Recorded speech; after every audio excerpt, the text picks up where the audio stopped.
Popcorn World.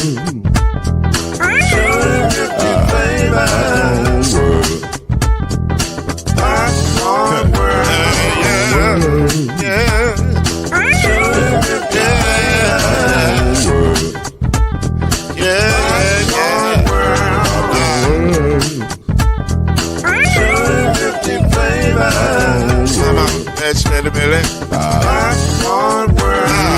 Can I make you groove now? Yes, I can. So you can get this groove in a bag of can. But to make it round the world with the holes in your hand. Popcorn World. 250 flavors gonna make you smile. 250 flavors gonna make you smile. 250 flavors gonna make you smile. I said popcorn make you smile. Ah. Popcorn World. Popcorn World. Popcorn World. Popcorn World.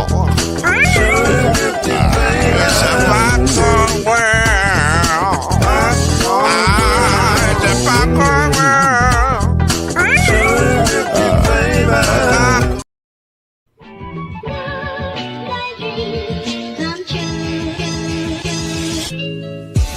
Now it's time for Believe in the ACC with our starting lineup. From Florida State, number 17, Charlie Ward. From Morehead State University, number 50, Lloyd Stan. And from Murray State University, number 2, Kendrick Haskett. Get ready for the best sports show about the ACC in all the land.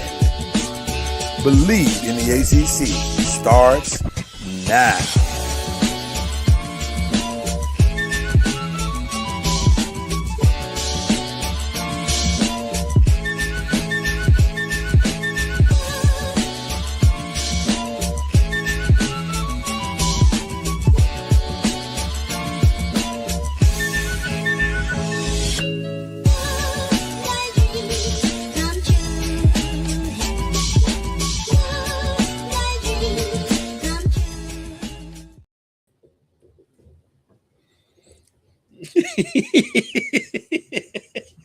I don't know why that drives us like it drives us, but it does.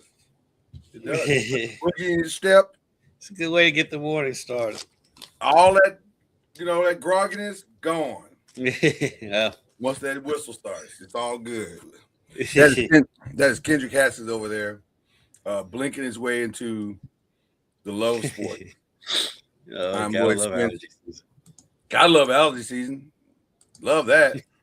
This is Believe in the ACC and Press and Pros. This is what we call a mashup of two different podcasts into one, mainly because of scheduling conflicts. And we tired.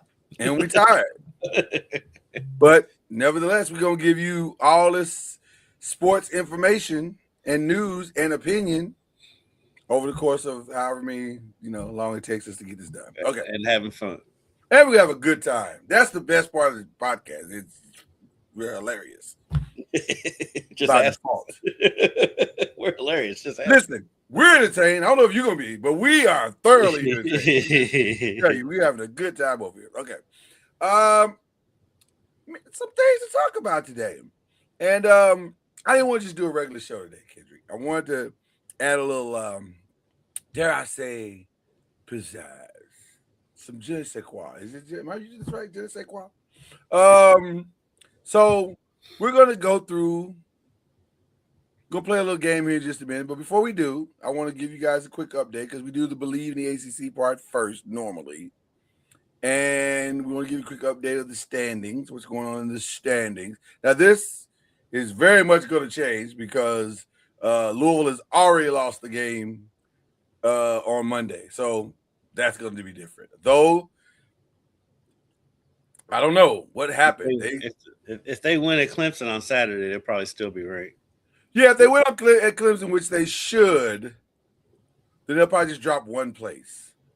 Or that's what they've been doing for like the last 3 weeks. Is like right. They split their games during the week and they stay ranked. Right. Or Or if there's a little bit more chaos in the overall games, then maybe they don't drop as far, or maybe they may rise depending on how bad they beat Clemson, or if they beat Clemson at all. So, but Duke got their win. And we can talk about that here in a minute as well. And then Virginia is at 11, and then North Carolina is at 18. And then on the women's side, once again, Louisville, Duke, North Carolina. It's like a pattern developing in college sports, in basketball, in the ACC. 3 teams have emerged from the pack. As it still amazes me that Louisville's ahead of Duke in the rankings, but Duke won the game, and Duke is leading the ACC. Well, because I think everybody recognized in that game that Duke probably shouldn't have won that game, but they won. and yeah. We could say that, and while I agree that I think if they played again, Louisville will probably win. At the same time, Duke led just about the whole game. And they did. The game, and Louisville did come back and had a chance to win at the end, and they did with their best player not scoring at all in the game. It is amazing how she averages 11, 12 points a game, but whenever she doesn't have a good game, they struggles. Yeah. Speaking of that, is she back? Is she going to be back? Have you heard that the injury was not? Unless my eyes were playing a trick on me, she was back on the bench. Right, she's back on the bench. Yeah. Yeah. Haven't heard. It was Taj Roberts is who we're talking about, by the way. For those who don't know who we're talking about, yes. I haven't heard if she's out yet or not. He had a press conference the other day, but that was mainly they got the senior day press conference out of the way because that game is on a Sunday, right? And they're on the road tonight, so they just went and got the senior day stuff out of the way. So, I wasn't there. He may have mentioned it. I wasn't there, and so I haven't heard one way or the other. Okay. Well, to be continued on that information, but right now, because we are we are headed toward the incredibly fun part of March and March Madness and all those things that comes along, I have questions that I need to ask my brother Kendrick Haskins, and so I thought would it be appropriate to come up with a new segment, game. You know, I'm a big gamer. I like games. My family knows this. It annoys the hell out of them, but so what? Game night in the Spence household.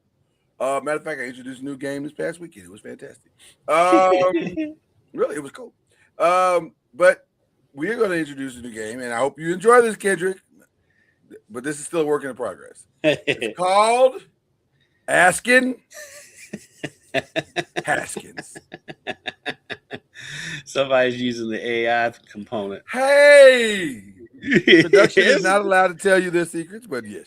And that look good. Pop that up there again, though. What's that again? What's that again? That's nice. That look good. That looks good. And look at the class, all attentive and ready to ask questions to their professors or professor in dualities. I don't know why it mirror image. That was weird. So I'm definitely going to try this again because I'm like, why did you mirror images? That was stupid. But it looked good. Other than the mirror image thing, it looked good. So we're going to be asking Kendrick Haskins a series of questions. I mean, I obviously watched too much Get Up, but I'm going to be asking him some questions about different things as it relates to the ACC and the NBA because we do 2 podcasts here. And so he's going to give us his expert opinion, and then I'm just going to say words and see what happens. But he's the expert. He is, he's the guy, right? He's the guy. He's the man. All right, let's get into our ACC questions first. So we talked about Duke, and I will ask you, do you believe in Duke? Now that you saw them play against Michigan, who was at the time Saturday the #1 team in the nation. I had not seen them play yet until Saturday, and I was like, okay. That's a great Do you game. believe in Duke? Like the rankings say, they are the #1 team in the nation. They are the best team in college sports. I think Duke is really good. I don't think they're the #1 team in the country. I think Arizona fully healthy is the #1 team in the country. Okay. And then it's I guess you have to say Duke is better than Michigan because they beat them, but I don't know. I still think I'd take Michigan if they played again. I think it's Duke, it's Arizona, Duke, Michigan, whoever you want to go with that one, and then after that, because I have my concerns with Houston, because I kind of feel like if they're a team, they're so predicated on defense that if they get behind in a game, they can't really come back. Yeah. And then Texas Tech was up there before Toppin got hurt, and so I think after those top three, there's a little bit of a drop off because I don't believe in Kansas, and so they're wildly confusing. It's like they blew out Houston, we got blown out by Cincinnati the game before. Both of those games so at home. weird. So I think there's those top three, and then I think there's a drop off before you get to the next level. So for me, I concur, and I'll even take it a step further. I watched that game Saturday, like all of you, and I walked away thinking both of these teams could win the national championship, and both of these teams could be out in the second round. Because they don't shoot well, either one of them. They're clearly now. You can say, oh well, the defenses that were being played at the highest level. Okay, I mean maybe that's true. I don't know. But you know what's wild though? Yeah, because one of the other hottest teams in the country is Florida. They don't shoot the ball that well either. They don't shoot the ball. So I walked away from Saturday going, I don't think I learned any more than I did before I started watching this game. Like I don't. Now I'll say this. The reason why they can win the national championship is both of them have a formidable front court. Like their front court is almost impenetrable. Like you can't just go in there thinking you're going to score all willy-nilly. Right? So if Campbell, and by the way, I forget the kid's first name, but his last name is Evans. Young man, if you shoot that ball one more time, like I get it. And he would never say this publicly, but it looked like there was a point in the first half where Kambuzu was visibly frustrated, like, "L, I got it, bro, I got it. You try to help us win, but also let us help you win." Because I think he ultimately ended up shooting like some ridiculous number of like 4 of 19 or something crazy like that. It was some crazy number, and I was like, "Jesus, man, you got to stop. You got to know." You're trying to force the game to come to you. And that's not a recipe normally for success. Usually when you get on those streaky shooting binges like that in a game, it's because you let the game come to you. You took whatever they gave you. If they gave you the driving lane, you took the driving lane. If they gave you the wide open three or you caught it on the skip pass, whatever, then that's the shot that you were given and you're in rhythm. He was trying to make himself be in rhythm for the first. I was like, this is not working. You got to stop. And so, because I say that because I'm a former big, and I get frustrated when I watch guards. Yeah, I think that's where it's coming from. There's a little bit of bias there. Because I mean, he struggled from 3 at 2 of 9. Talking about Isaiah Evans. 2 of 9 is is a stop shooting stat. Right, he's 5 of 15 total from the field, but I mean, he still had 14 points. Well, yeah. If you're gonna shoot 19 times, then you're probably gonna get 14. Like he shot 15 times, 14 points. That's not horrible. So you're comfortable with a shot a point? Well, I'm comfortable with him because he's made some big shots for them this season, and so I'm comfortable with him taking shots. Well, let me say this: it's not the it's the type of shots that I thought he was taking that was frustrating to me. Like it felt. Most of the shots that I witnessed him take to me felt forced. Like we're in our sets, and instead of running the complete set, you broke away from the set and said, an inch of daylight. This is the shot. No, wait, give it a second. Like I'm not a huge fan of always shooting early in the shot clock unless that's our offense. Like if we're trying to come down and we're trying to put pressure on you. We're coming down in transition and we're putting pressure on you. That's different. But just to shoot early in the shot clock for the sake of doing it, that seems kind of weird sometimes. Like give it a second to develop. And just have a little bit of patience, and it didn't. So I wasn't that impressed. And then Michigan's guards, they were. Now I don't know if that's because Duke's guards guard the perimeter that much that well, but and they do, and like Duke's guards have length, and they made it Michigan's hard for point guard Michigan's is guard. tiny. Yeah, So, they made it very yeah, hard. Cadeau is not very big. Yeah, and I mean that was the difference of the games. Cadeau struggled. Yeah. I mean he was 1 of 8 shooting, 1 of 6 from 3. Right. He still had 6 assists, but and only 1 turnover. So you'll take that from your point guard. But then that's not the other guard didn't score at all. Right. Yeah, the other guard didn't score at all, and so that's Duke's length out front because Duke is long. They are. So their length out front is what gave Michigan trouble because Lindenborg is a beast, and then down low, and so they the front court was fine. They got 44 points from their front court. Yeah, but, the front court for both teams, I think, is fantastic. Yeah, because of the size. So because the backcourt for Duke, I mean, you're talking about Evans, but still, him and Foster combined for 26 points on 9 of 24 shooting. That's not a bad game. not the highest scoring game. So let's not Yeah, it was only 68-63. So right, it was a defensive game. Well, that's what Jay Billick said. And then Jay Billick said. He said this was like a pitcher's duel. I was like, okay. I mean, that's what you want to tell it was me. very physical. I'll buy it. Right. I'll neither team go with shot you on the ball. I mean, look. I mean, Duke shot 45% for the game, which is not bad. Michigan was 40. I walked away from the game thinking one thing: if the right veteran, older mid-major came along that can shoot, both these teams could be out easy. It wouldn't be hard to put these teams. I wouldn't say that. When I say easy, I'm saying when I say easy, I'm saying they could be beat. They could be beat.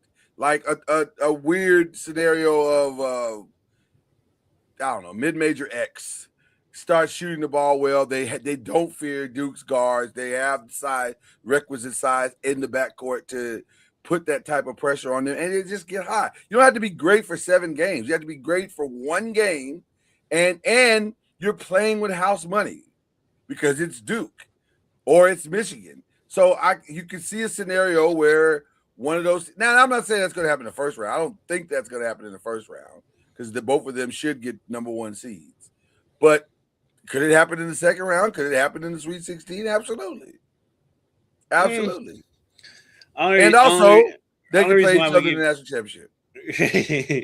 I was like, all you really want to get pushed back is because, for one, ain't gonna be that many mid majors in the tournament this year.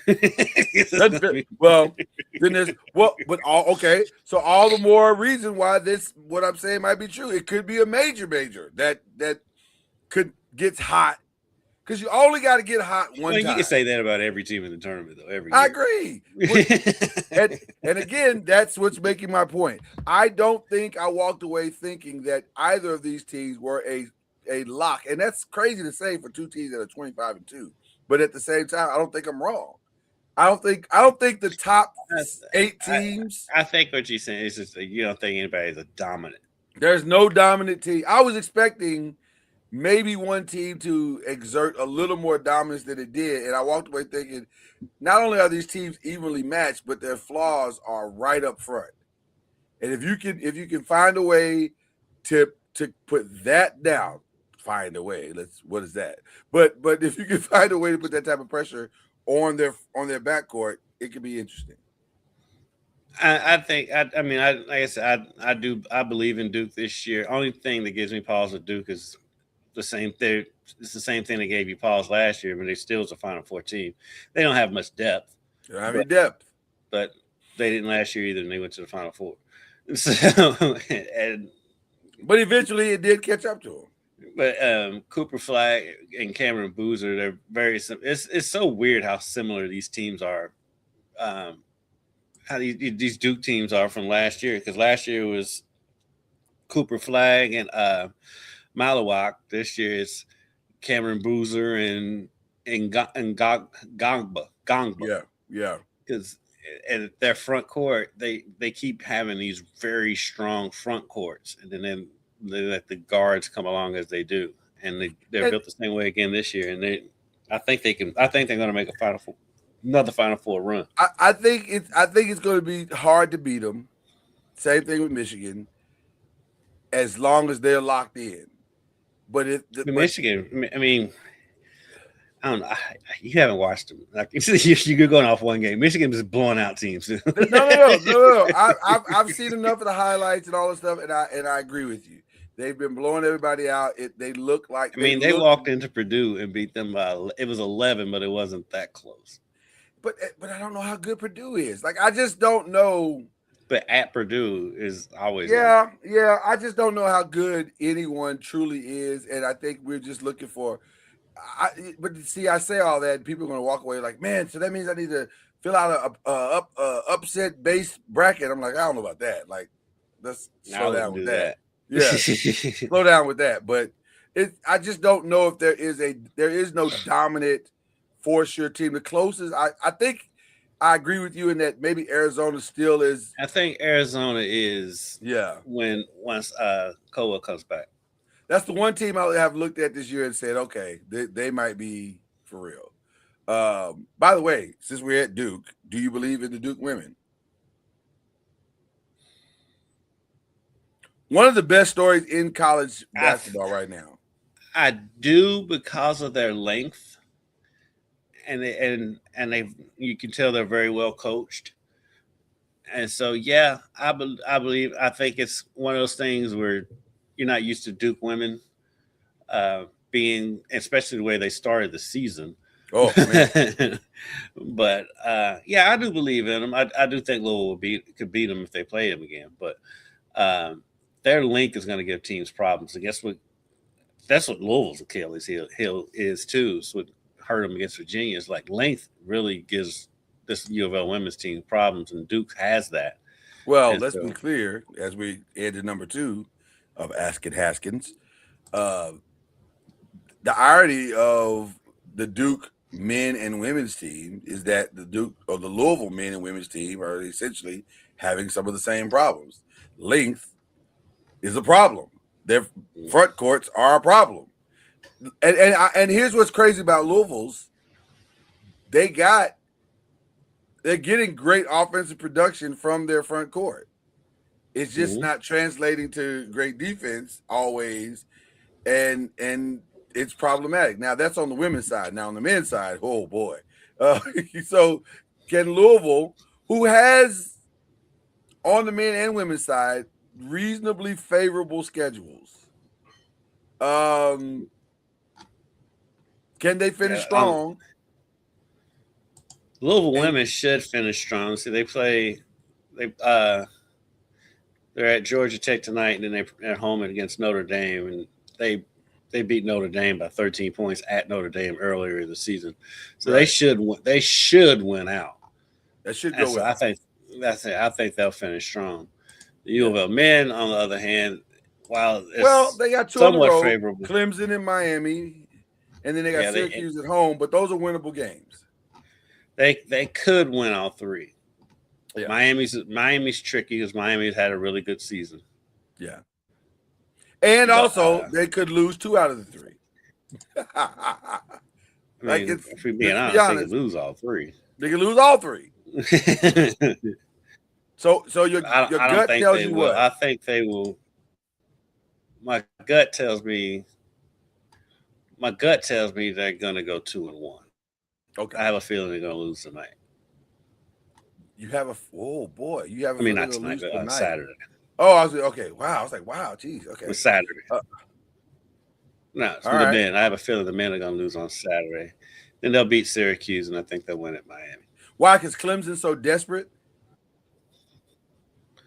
Clemson's desperate, and Clemson was good most of the season. They just kind of they've hit a rough patch. Yeah, not in the top 25 anymore.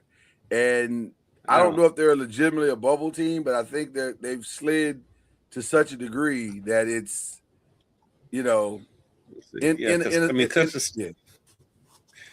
They've lost 4 straight games. It's crazy. Yeah, they're sliding. 10-5, but they're 10-5 in the conference, but they've lost 4 straight games. Yeah, and I don't know what happened to them. I mean, they lost at home by 10 to Virginia Tech. it shouldn't be happening. No, I mean they lost by 13 at Duke, which is no shade. Yeah, everybody's losing to Duke. Duke at home, yeah, especially at home. Yeah, get in line. And then they lost at Wake Forest. They lost at home to Florida State. But in Louisville's history, as you well know, these are the type of games, no matter who the coach is, that Louisville tends to lose. Yes. So, yes, this is not unprecedented.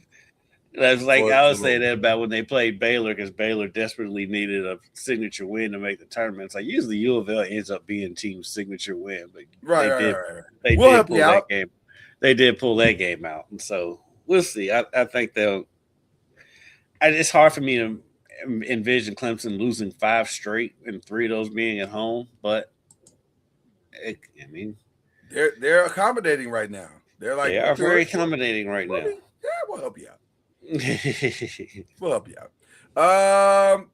Can North Carolina win without Caleb? Not projected to be back until March is his projection time. I think it was his personal projection. I'm not sure. The doctor told him that. Right. But he said, I'd like to be back for March. I don't know what that means. March has 31 days. So when in March are you saying you're going to be back? Can they win without it? They looked good for a half against Louisville. And then Louisville probably should have won that game. There were a lot of stuff that happened toward the end of that game that was very questionable. But Louisville also went a long stretch without scoring. Well, listen, you can't go down as many points as Louisville went down and not, you got to claw your way out of that. Like that's not an easy climb. So, I think North Carolina can beat average teams. I don't think they're going to beat a good team. They're not going to beat a Duke without Caleb. They're not going to beat. Let me look at the standings.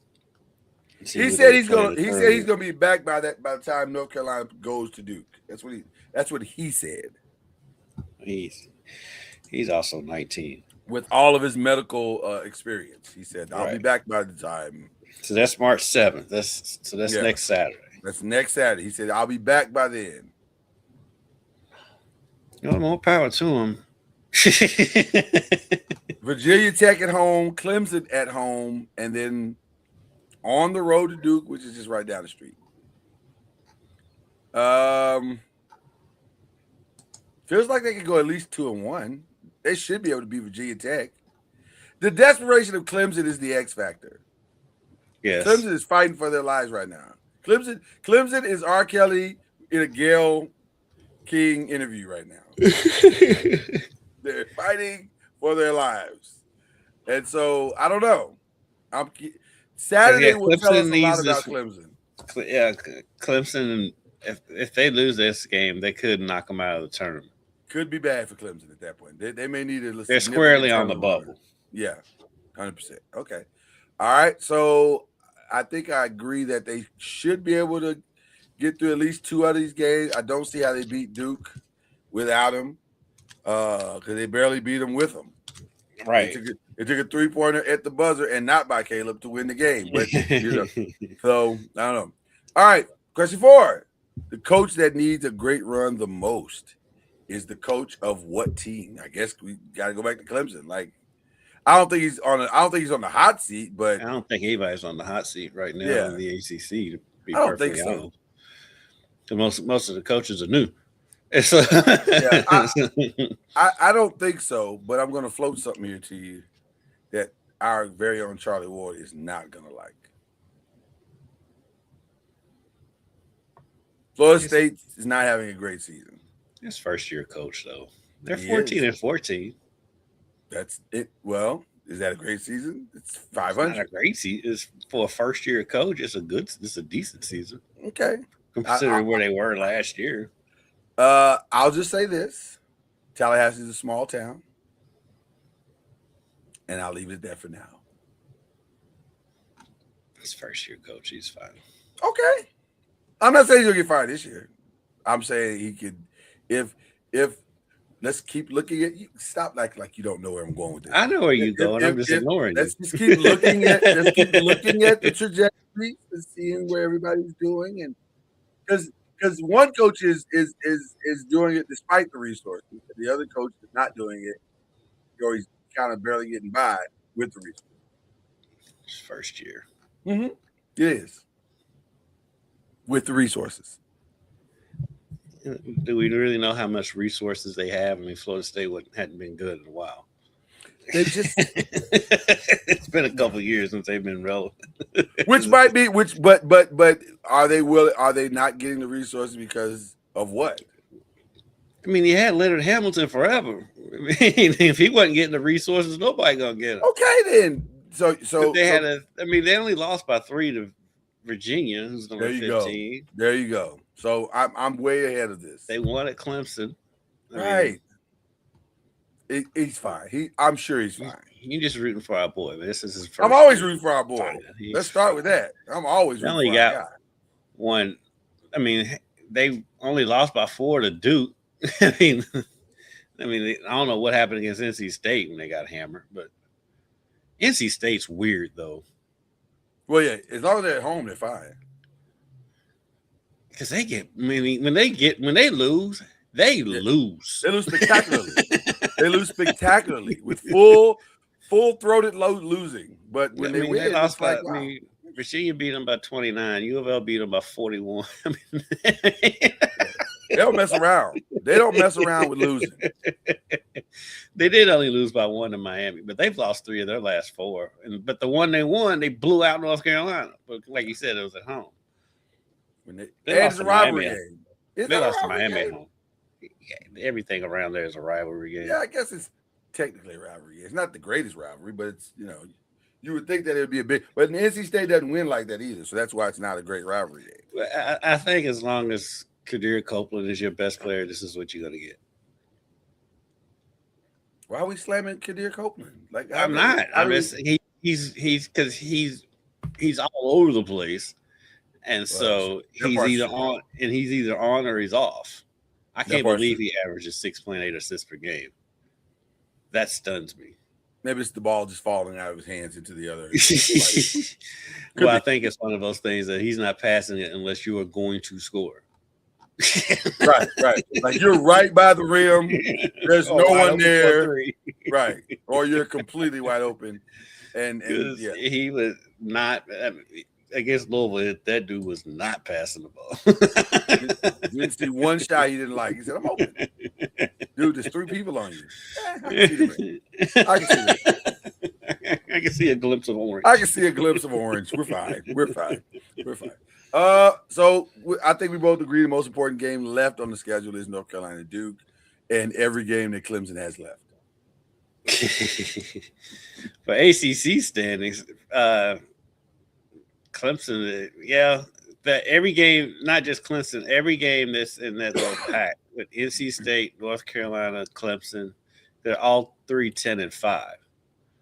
So for seeding purposes, every game those 3 play is important. Well, NC State's got to crack 20 to have any shot to get a turn. They got to crack 20, which I think. No, you got to get. Nah, they're gonna get 20. They're at 19 now. Well, as I said, you got it. So for them, at SMU, they got to crack 20 if they want to get in the tournament. Because I think NC State. I think NC State's gonna get in. Yeah, because like I said, they got 3 games left. And they're 19-9 with 3 games, and they're at Notre Dame on Saturday. So I feel comfortable saying 8 teams are in. Although I don't feel like super comfortable, but if Louisville's in, because Louisville's still ranked, California has to be in, right? Yeah. California's they in. essentially got the same record. They do have the same. They it's not essentially they have the exact same record. Right. So Well, yeah, I'm saying the in the strength of conference, schedule there's a probably difference. goes. Yeah, the strength of schedule. Well, the thing that's helping Louisville more than anything else is that they didn't duck anybody. They played a pretty significant schedule, Now, and granted, they didn't beat anybody, but they didn't beat anybody on the schedule, but they did. But also, they didn't necessarily get like they took some other than the Duke loss. No one really hammered them away. Yeah, they did. Arkansas hammered them. Tennessee hammered them. Well, They came Arkansas back against 89-80, right? They came back in the game. The Tennessee game hammered didn't them. look great. Yeah. Yeah. So they've got 3 blowout losses. Okay. Because SMU was a 10-point, but that now was the SMU is not they good. Scored. That was a game where SMU literally hit everything. Right. And they got that game was close all the way. That final score is not indicative of the game. Right. Just like the Arkansas score is not indicative of that game. They were down about 20-something in that game. Okay. I still think ACC gets 8 in. I think they're still getting 8. Yeah. I think possibly 9, but for sure. I think it's let's see, 1, 2, 3, 4, 5, 6, 7, 8. I think SMU gets in. So Clemson has to stop sliding. They got to steal one of these games. One or two of these games. Clemson's got to win a game, and they may need to win a game in the tournament. One more in the tournament, and I think that 22 and something should get them in. Yeah. Should get them in. Yeah, I think the only team I think it stops at SMU. So I think the top 9 teams will all probably get in. I think so. The visual of California is not great, but it might be enough to get them in. Just looking at the rankings, I mean not the rankings, but the what their overall record is, and because there's so much parity in the ACC this year, it might be because the other teams are good as well, and the conference is strong. The committee might say, yeah, but California did this in the second most or third most strongest conference in the country. So let's give them a break. It's crazy because I'm looking at the Big 12. They're 8. They'll get 8 in. They'll get 8 strong. They'll get 8 easy. Well, actually, TCU's got work to do because they would be the 8th team. They're 18 and 10. Well, I think TCU has a couple of good wins. They do, but I think they also had that 4-game losing streak in the middle of the season. Yeah, they need to knock that off. They also got beat by 16 at Colorado. That's not good. That's not good. So they still got a little bit of work to do. They got opportunities though, because they're at Kansas State on Saturday. They should win that. At Texas Tech is winnable, and then they come home for Cincinnati. So if they win out, I think they get in. Okay, I got a couple of football ACC questions for you. You ready for this? Mm-hmm. Did you see this? Chandler Morris is seeking a 7th year. Your thoughts on children not wanting to leave the nest? These ain't children. These are grown-ass men, dog. Grown men. 7th year in college, that means you're at least 25. With families.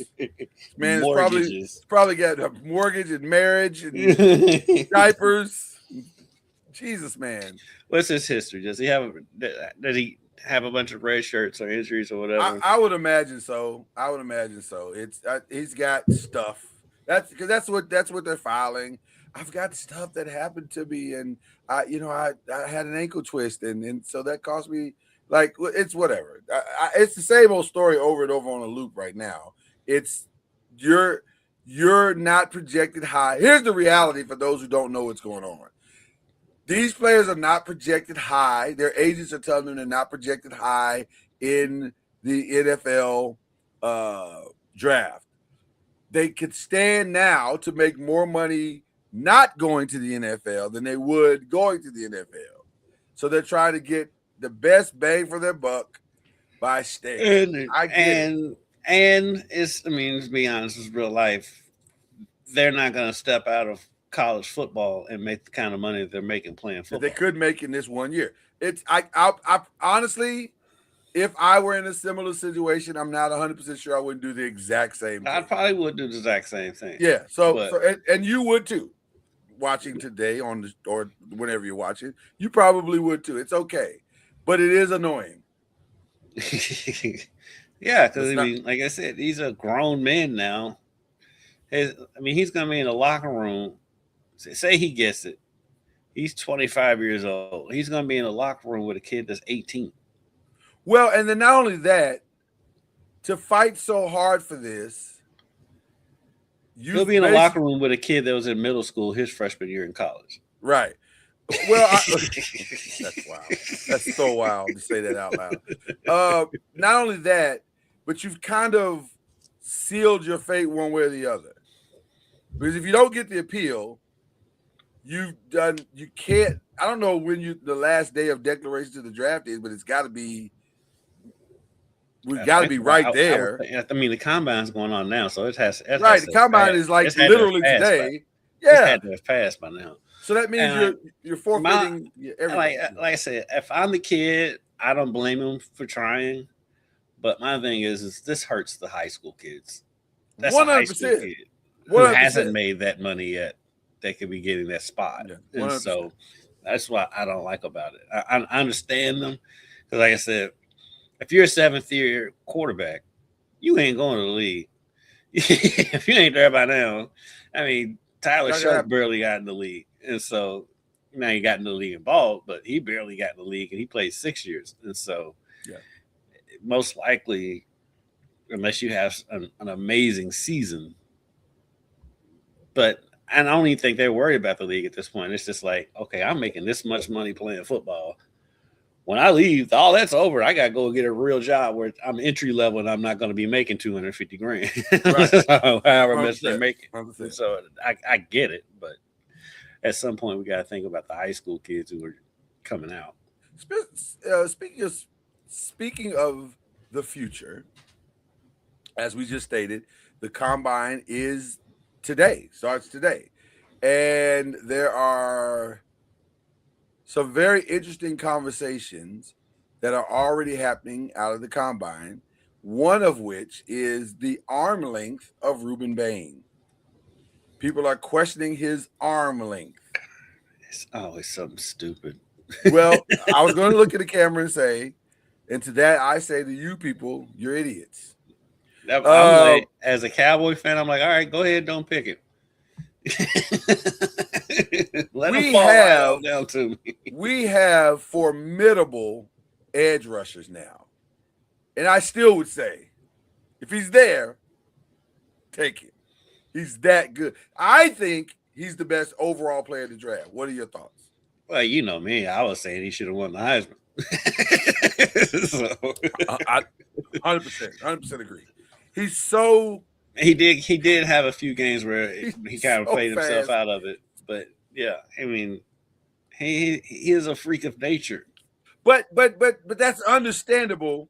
Yeah, that's kind of understandable based on the fact that when a team plays against him, you wake up saying the first thing that you do when you played Miami this year, it was not how we stop Carson Beck. It's what are we going to do to contain Ruben Bain? Ruben Bain and on Mesidor. The edges. Yeah. And Mesidor. That's how do we stop that? That's our whole game plan is real. That was Indiana. Indiana was like, if we don't stop these guys or figure out how to slow them down, we have no shot. And by the way, for a little while, it looked like they had no shot. I mean, that's what Louisville did against them. They got the ball out fast. That's just not Indiana's offense, but that's what Louisville did to beat them. Is they got the ball out fast. They didn't give them a chance to get to the quarterback. Yeah, and even then, still barely won the game despite Miami turning the ball over every other possession.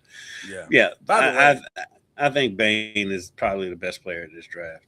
By the way, this is the part of the year that I absolutely in football loathe. Because they've already started. You know they've already started. And Fernando Mendoza, Dan Orlovsky, first thing this morning, well, I watched 7 games and I was so underwhelmed. He's just not throwing the ball well in those 7 games. And it's getting it out slow. And man, first of all, don't do that. Why is that necessary? Can the teams just go ahead and do their own evaluation? Why do we need you to do it? Like, especially with all due respect, Come on. He's got 4 hours of TV to do today. They've got Man, and that's the part that's frustrating because it's like this is going to go on through April. Yeah, They're gonna pick this kid apart. I mean, that's why I hate this time of year, Yeah. football wise, because they don't have anything to talk about, but they have to talk about it. So what do? They just start tearing down players. They're going to pick this kid apart like he's on the side of the road, roadkill. Like it's going to be crazy. So, and then for the people that's like, why aren't they making a big deal that Mendoza's not throwing at the combine when they did with Shador? Oh yeah, I heard that too. I'm like, but Mendoza won the Heisman and the national championship. He doesn't have to throw. He's projected as the number 1 pick in the draft. For all of those people who are making that narrative and trying to turn this into a racial situation, I understand the racial tension that we have in this country right now. So I get it. This is not one of them. You're reaching. Right. Because go back and look at the last 10 years of the draft and name me the guys who either won the Heisman or were the projected number 1s that threw at the combine. I'll wait. Right. It doesn't happen. And rightfully so. Why would you? If you are the projected number 1, why would you throw? Right. Not throwing for you here. It's just like guys that don't know. First of all, let's be clear. And shout out to our guy Byron Lusby, who was on with us Tuesday, and I asked him point blank, "Hey man, how realistically, from behind the curtain, how important is the combine to what your team is going to do?" He said there's only 2 things that are important: the interview, what you sound like in the room in the interview, and what was the other thing he said? It was the interview, and we just want to see your measurables. Yeah. Oh, he said, but the other thing that we're looking at is the tape. We're just looking at tape. We've already evaluated who you are. We know who you are when we get there. We just want to see if you're a butthole or not once we get you in the room. Which, by the way, if you want to know why Shador slid, and listen, there are no bigger fans of Shador than this show. Right. We love the kid. Still love the kid. Want him to be and do great things. We understand him because Shador to me is a cultural problem, not he's a cultural problem because he's built and cut from a different cloth that unless you understand that cloth or you've worn that cloth before, you don't get it. I can understand how being on the outside of this culture, you don't get a Shador. It reeks of arrogance, except that it's not. It's just not. He's not built that way. It's very, very confident. And if you look at his daddy and his mama, you get it. He's not going to be raised to be passive. Yeah, that intimidates some folks. So. Yeah, I get it. I get the narrative, but it's not real. I do want to bring this up to you before we head out. Yeah, but like Mendoza, that's nonsense. Yeah, it's pure nonsense. I'm glad you brought that up, Duke. I forgot about that story, but you're 100% correct. I do have one other story that I'd like to bring up, and this was very, very interesting. It kind of fell on my radar. What just happened? A trade? Oh, okay. We'll get to that. That's interesting.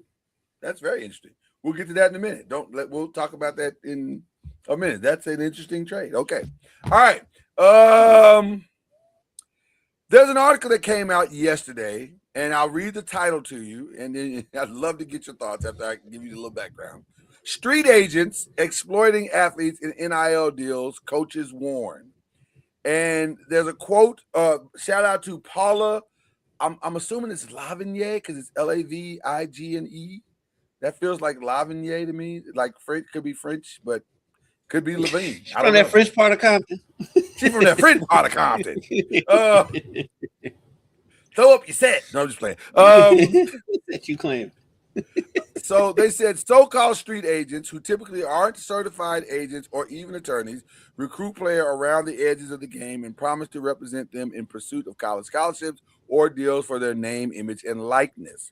Street agent existed under the table in the pre-NIL era, but their prevalence and their dollar amounts involved have grown exponentially in the new college sports era. Quote Joe Martin of the Texas High School Coaches Association, I think it's almost a crisis, to be honest. We've got situations where we have the street agents moving kids from place to place and representing them that are charging them a lot more money than they should be charging them. And I thought to myself,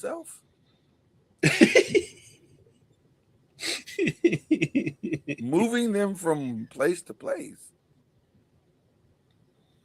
that's been happening long before NIL. And I'm looking at you, Trinity, and Say Next. I'm looking at you, Prestonwood, and Plano, Texas, and other places where Prestonwood, where who played? Julius Randle. Know that one very well, actually. Know that situation very well.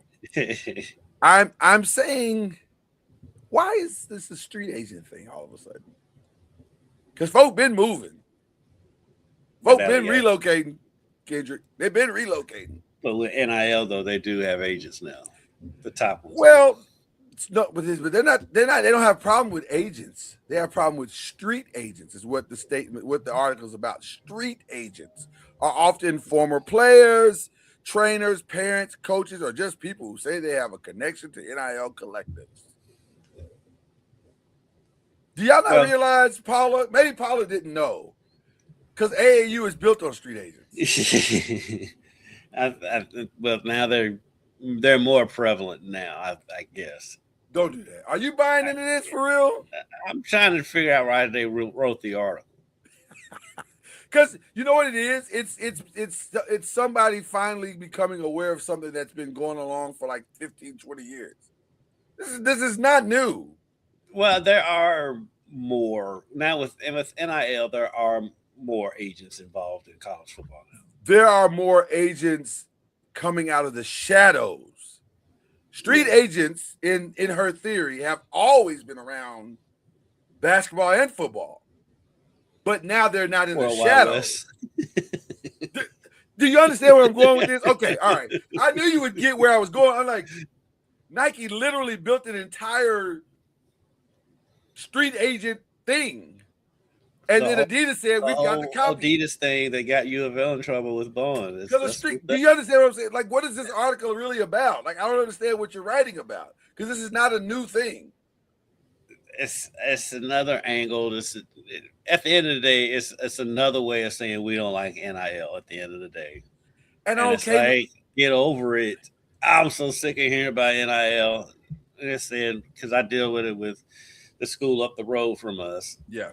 Because ever since it came out that Kentucky spent $22 million on their roster, every time they lose, first thing the fans go to, $22 million, it didn't come out your pocket. Shut up.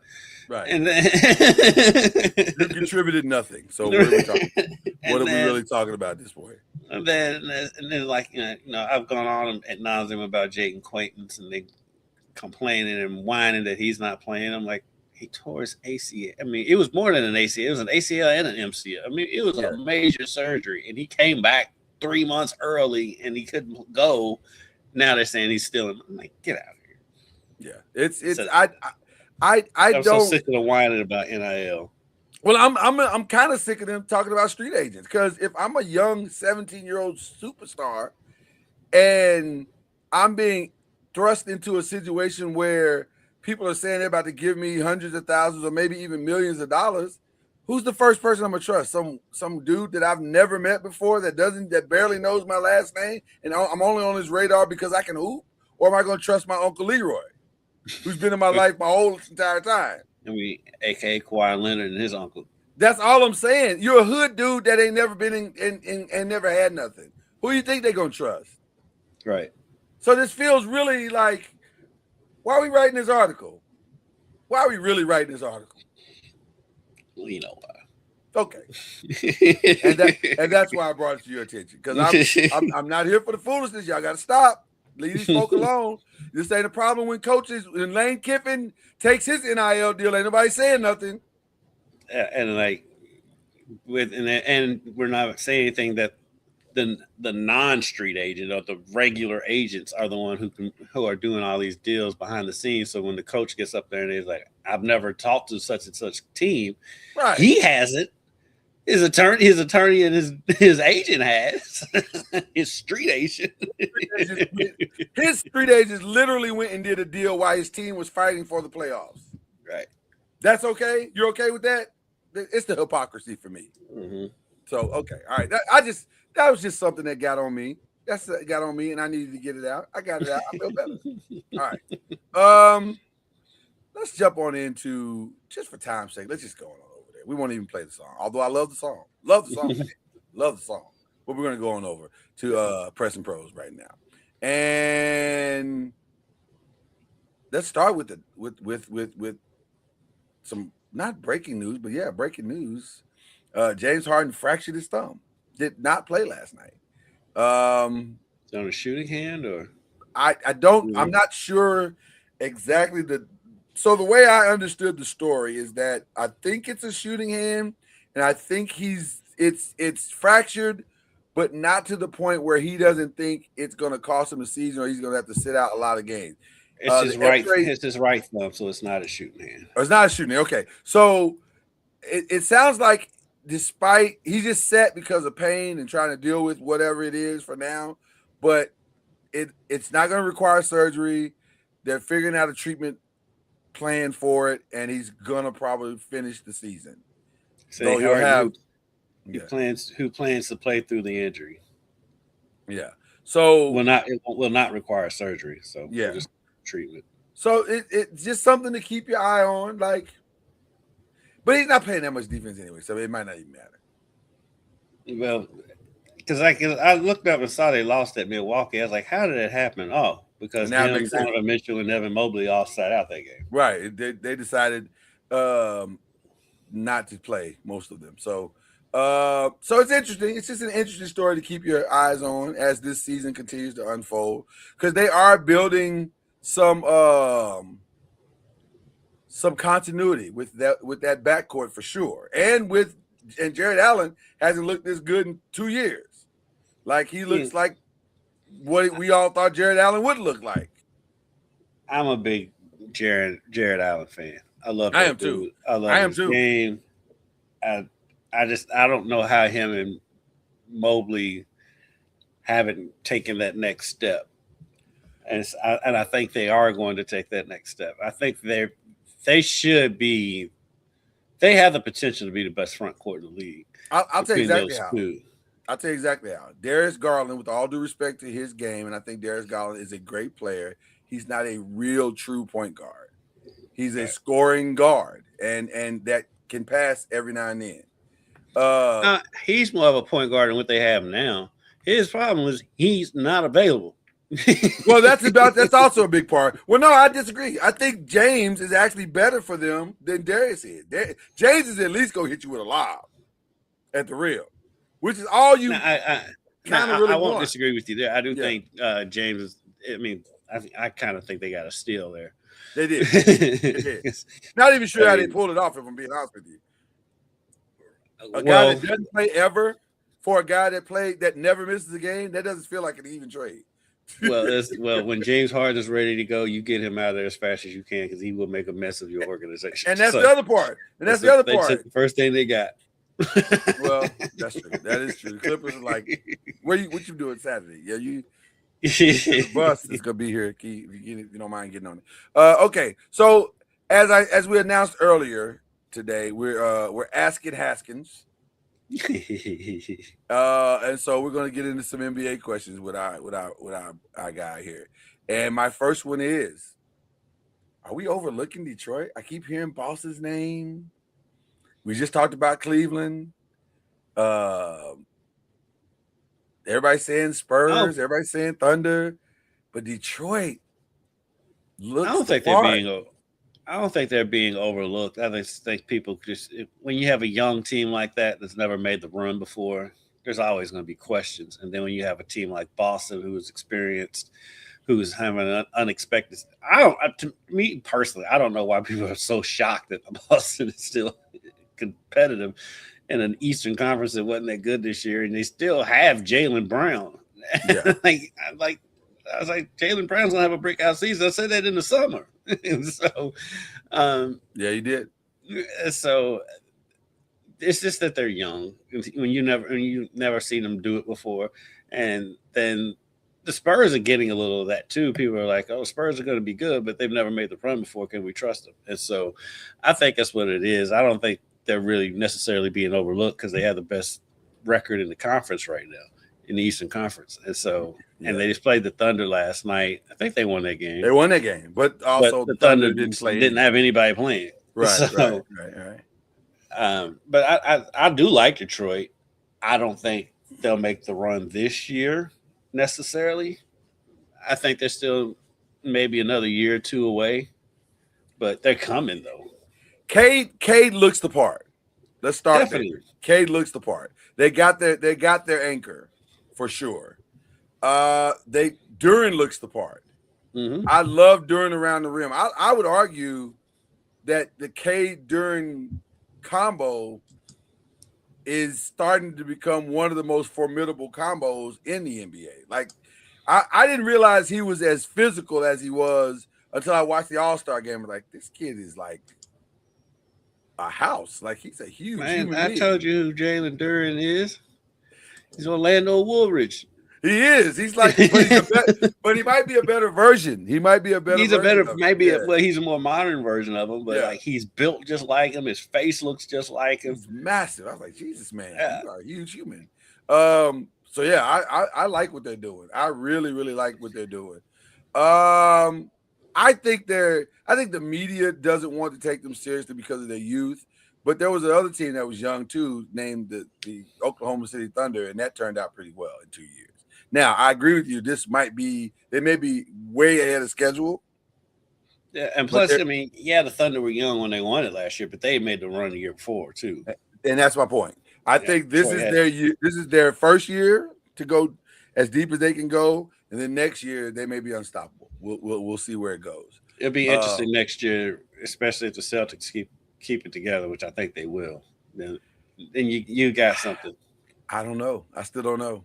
I still don't know if I believe that. You've been saying that for 3 years, and they don't want to spend the money. It's about the money. It's about the money. They'll get rid of the other contracts. They're not getting rid of either one of them. Listen. It's hard to get two superstars. It's about to be almost impossible to shelter two superstars and still have a formidable team. But people are going to have to figure it out, and that's what. So, I'll get into that in a minute because we're going to get into an interesting. I mean, you're going to have. I was going to say you said that, but we also think that Giannis is going to end up with the Lakers. You're going to have two superstars. Well, it's going to be interesting to see how people do it and what they're going to be willing to do it. That's the real question. Question number 2: are we taking Jokic for granted? I think we are. Man, we do, but man, I've got a new game that I like to play when I watch the Nuggets, and it's watch Jokic on defense. It's as entertaining as he is on offense. Him on defense is hilarious. I figured out why he gets so many rebounds. Jokic does not guard anybody. But it's funny. He literally stands in the lane, and then he'll move out of the lane to avoid the 3-second violation occasionally. It was one possession I watched last night. I mean, he was in the lane a good 10 seconds, never moved. It's hilarious. And he's like, he just not moving off. I want to be very clear about the next statement that I'm about to make, because I'm a member of the Big Men Alliance. I'm not on the board or anything like that, but I'm in the room. And as a member of the Big Men Alliance, I don't understand what the problem is. Because as much as we get on Luka about his defense, Jokic is every bit as bad. It's just we don't notice it because it's down in the paint. I don't understand what the problem is. Because guess what? If I'm putting up a triple-double every game, the last thing I'm about to do is give you all this defensive work. Last thing I want people to think is like I'm throwing shade. I'm not. No, you're not. Watching Jokic play. It's because it's the most nonsensical thing in the history of the league is that he's this good, because it makes zero sense. He is. Listen, I'm gonna tell you something. We are really watching a generational talent on the level of the LeBron and the Steph Currys, and he should be mentioned in those conversations. Now, what makes his generationalness more dynamic is that there appears to be no discernible athletic talent whatsoever. Like he can't run, he can't jump.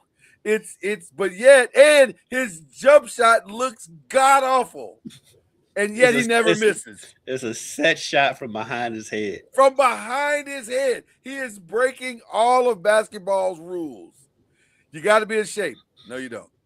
You have to shoot a certain way. No, you don't. Even like when he shoots threes, it's not like a catch and shoot. He catches the ball and he's looking to pass it first. And then if he doesn't have anything, he's like, all right, I'll shoot it.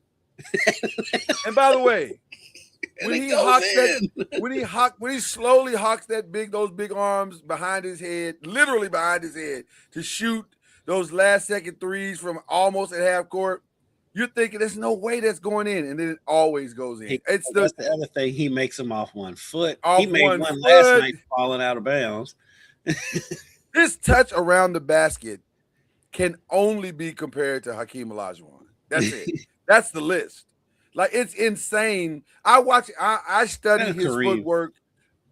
I'll give Kareem a good touch around the basket.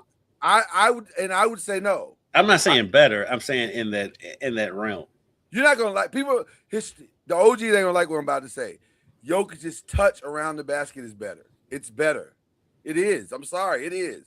It's more fluid, even though it looks clumsy, but it's actually fluid. If you watch what he's doing, it's fluid. His quick turns, all the stuff that you're taught to do as a big. He does it, and he does it very, very well. But it looks clumsy, like he's stumbling around.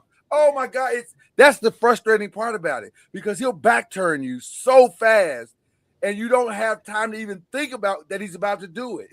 It's unbelievable. He is so deceptively quick. He's slow as molasses running. Right. Rim to rim, you're not going to call him a rim runner. No. But in the box of his space, he'll kill you every time. When he gets it on the low post, he is so quick when he decides to go that spin move or whatever move he's going to put on you is so quick. It's lightning quick, like point guard quick. Yeah. That's nothing you can do about it. And he's got every shot. He's got every shot. Got the floater. He's got bank shots. Whatever work you want to get. You know what? I'll give you another comparison. It has a similar tone offensively to Tim Duncan. It's so fundamentally sound that it's frustrating. The only difference is that he doesn't use the glass like Tim did. He doesn't use the glass as much, right? He can, but it's not his go-to. Yeah. But he had a play last night against the Celtics where he went in, got his shot block, got it back, and he's like, "Oh, I just need to adjust it a little bit." And he shot it just a little bit higher. Goes in and draws the foul. And you know why he got his shot blocked? Is because he can't jump. It's so frustrating. If you were a center in the NBA playing against Jokic, you got to be pulling your hair out because you're like, I don't understand why I can't stop Anthony this guy. Davis literally does pull his hair out. I watched Anthony Davis for 3 years straight. Stand in his face, hand in his face. This is about as good as you can guard a human being. That Joker would slowly raise them arms up, lean the ball all the way behind his head, and hit his shot. Off one foot. Off 1 foot. And if you're Anthony Davis, you're like, I don't know. I don't know what to do. I don't know. I don't know. I don't know. I don't have an answer. It's frustrating, bro. Just to watch him on defense is so funny because the dude does not move. He did have to move a little bit because Yusupich was in it for the Celtics that they got from the Bulls. Yeah, he can shoot threes, so Jokic did have to get out on him a little bit. But if I were Jokic, I wouldn't care what you thought about my defense. I'm not trying to make first team defense ever. I don't care. Vucevic. Yeah, Vucevic. Yeah, I don't care what you think. I don't care either. Like I said, I don't even want it to come off as no. You're doing fine. You're doing fine. It's just comedy to watch. You know what my defense is? You know what my defense is on Jokic? This triple double I just gave you. This work I just gave you. That's my defense. Okay, all right. I'm sorry. That's a great answer you just gave, by the way. Great answer. Let's see if you have another one in you. Are the Spurs top to bottom too young and too early for this great success? They are the number 2 team in the conference and have been all season long. They are the kryptonite currently for a healthy Oklahoma City Thunder team, and they are Yes. only 2 games back with the tiebreakers. And SGA seems to not be coming anytime soon. The only team that gives me pause with them, with their youth, is the team we were just talking about, the Nuggets. Isn't that crazy? Yeah. The top 3 teams, you say Houston, but I don't consider Houston, with all due respect. I don't think Houston is. Now, I will say this about Denver. Their defense is awful. It is awful. It's god awful. Now, you could say that's because of Aaron Gordon. Okay, but I don't think he makes that much of a difference on defense. They are the bottom tier. He makes a big difference on defense because he can make up for Jokic not moving. And he blocks shots, and he's long. He's such a difference maker for that team. I'm curious to see what's going to happen when he comes back, because they're bad. They are bad. They're winning games because they can outscore you. They can put up 120 points a game, which is the most in the conference. I think it's the most in the NBA, if I'm not mistaken. I think it's the most in the NBA. I'm looking at it now. They're definitely most in the conference. Yeah. If I'm not mistaken, it's the most in the NBA. It is the most. You know who's second? You're never going to guess who's second.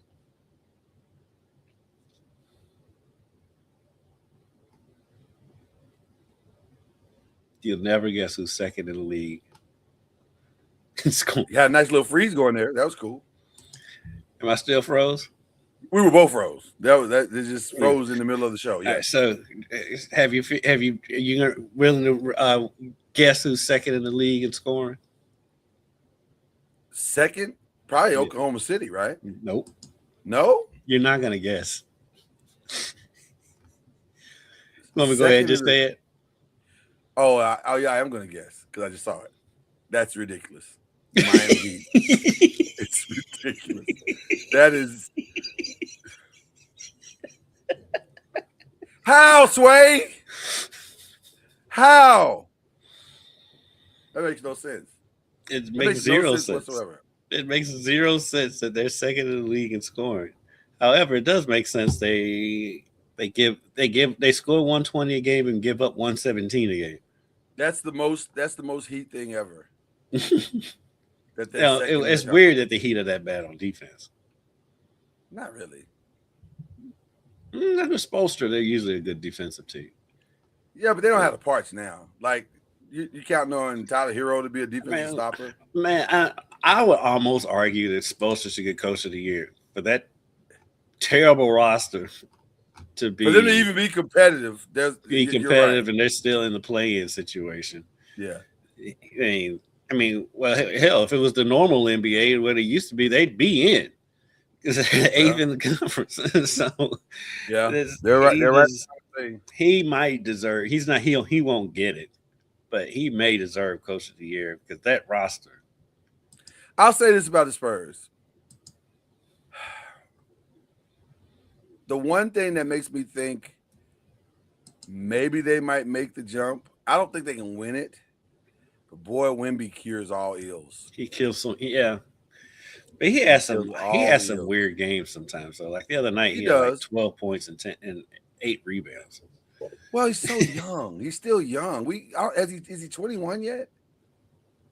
He might be 21, barely. Like it's a weird. They're in a weird place, but they're playing some good ball, man. They're playing some good ball. How is it? Because now I'm intrigued by this whole Heat situation. Oh, my God. Why did you go down this cul-de-sac, sir? He sent me down this rabbit hole. I didn't do it. Don't blame me for that.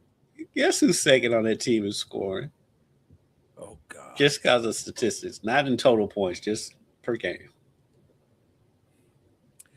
I'm going to say Norman Powell, but I don't think that's true. No, he's their leading scorer. How is Norman Powell the leading scorer? How is that even possible? Makes it even more crazy.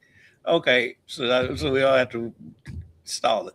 Norman Powell is the leading scorer at 22.9 points a game. Second is Tyler Hero at 20.9. He's played 14 games. You know what? I'm not going to play with you today. I'm not playing with you today. Let's get to question 4. Can I'm we not figure going out? to play with you today. That's funny. That is Someone funny. Answer me. How does this team average 120 points a game?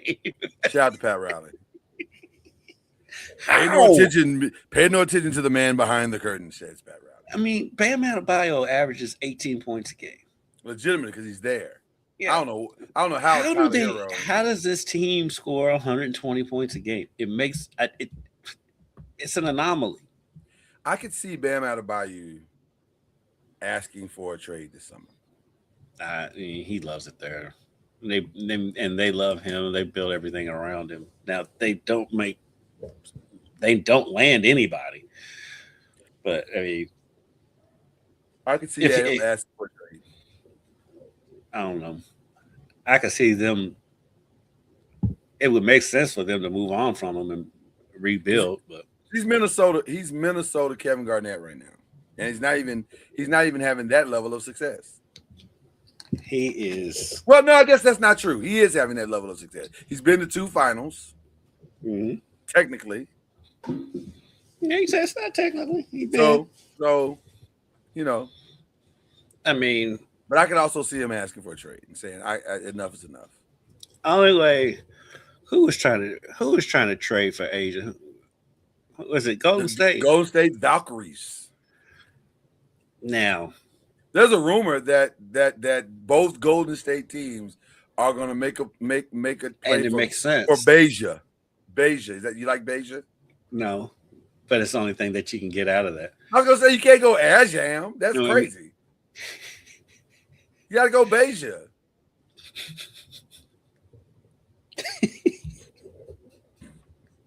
Team Beja. Oh, but it's aesthetically right and also phonetically right. Beja. I'm not arguing with you on either front. You are correct on all fronts. That's all I'm saying. It's just dumb. It's always dumb. It's dumb every time. Brad Jelena is intelligent. Come on, let's go. Can we move on from that? Jesus. Okay. But also, this could happen. It makes sense. It would save Mike Dunleavy's job. You so want to fire him. He's gonna be fired. I don't. But the thing that's holding it up is: are we going to have a WNBA? There's the problem.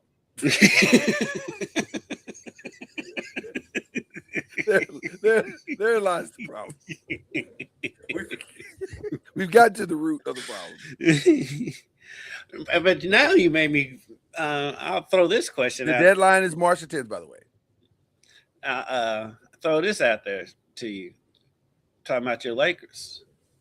What about Bam in LA? I love Bam. You want to know my truth in that? Because we talked about Jaren Jackson and Giannis, but you want to know my truth in that? Want that way more than I want Giannis. Way more. Makes way more sense to finally have a center who can score and actually play defense. And by the way, is always available. Then you don't have to trade Luka. You don't have to do much different of anything. And it would make sense on a very, very reduced contract to bring LeBron back at that point. Because now you have a formidable team. That makes way more sense than what they're trying to do. But you know our history. You know what it is. And which, by the way, brings us before we get to that question. You know what? Let's skip over. Let's go to question 5. We'll come back to question 4 because we're already here. The Lakers are making some very interesting moves, and this one was very interesting. Or whatever Tony Bennett just did. Right. This was very interesting because let's review. When they were looking for a new coach to get away from Darvin Ham, the first phone call that Jenny Buss and the crew made was to Tony Bennett. And they said, "Hey, Tony, what's going on with you in Virginia? It feels like you don't want to be there anymore. Feels like you're not feeling this NIL thing. How about you come over here with us?" I don't see where he makes sense for the NBA. Well, I don't know if he can coach in the NBA. There's no evidence to say that he can. Although there is definitely a love affair. And from what I've been told, he's a very highly intelligent, very strong basketball IQ guy. He's a good person. He's a good man. And he's a good man. And also, JJ is a very young coach. And he's very friendly with the talent. I think JJ's doing an excellent job with what he has. You know what's interesting about And I'm JJ? surprised. I'm surprised that he's as good of a coach as he is. You know what? Well, see, and therein lies where I was headed. I don't really know if JJ is doing a good job. It looks like he's doing a good job, but also maybe he's not. They haven't really given him the roster to see if he can coach or not, which is what makes the Tony Bennett thing so interesting, because we've seen this play before. I'm looking at you, Doc Rivers. Will you bring in the consultant or the advisor? But he I don't think Tony's going to backstab anybody. But I don't think Doc is going to backstab anybody. I think he just did it. I think it's the organization, but he did it with the organization's leading, is my point. And the Lakers are restructuring. You saw they hired a new president of basketball, or what I like to call the reason why Rob Pelinka might get fired. Because they said, no, Rob's fine. Rob is fine. It's fine. We're just restructuring to make it look like the Dodgers. Well, guess what? A lot of executives working for the Dodgers. And I can see, and by the way, guess who's coming back to the building now? Please don't tell me Arambis. No, God, no, that's over. But they mentioned in the articles that I read, and also I think they said, yeah, well, obviously, Magic Johnson is part of our investment team, and he'll be. I love Magic, but some of the Magic stuff is annoying. Everything with Magic with the Lakers is annoying. Yeah, but also, that's the face of LA basketball. He's always going to be. And always right. Somebody put some clips on the other day from when he was. I mean, them Showtime Lakers, man. That was must see. If that team was around today in the social media, they'd be arrested. No, I'm just talking about on the court. I mean, it'd be fun to watch. Yeah, it'd be fun to watch. God. But off the court, they'd be arrested. They'd be arrested. There's no way. Norm Nixon was doing this thing. They had a good time. But back to now. Reason why I like JJ as a coach is because they haven't their management has been all over the place. Like it never feels like they really have a real plan.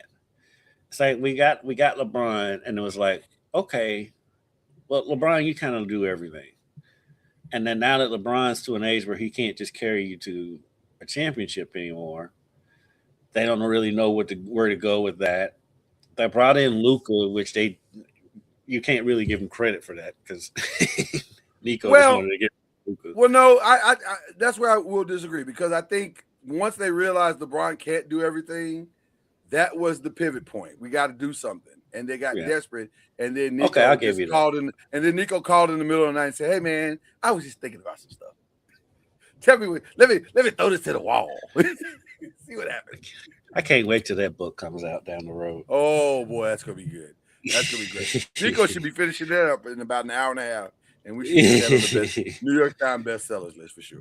Yeah, it's I mean, something like with the cards he's been dealt. I mean, and then having to manage those two personalities with LeBron and Luka.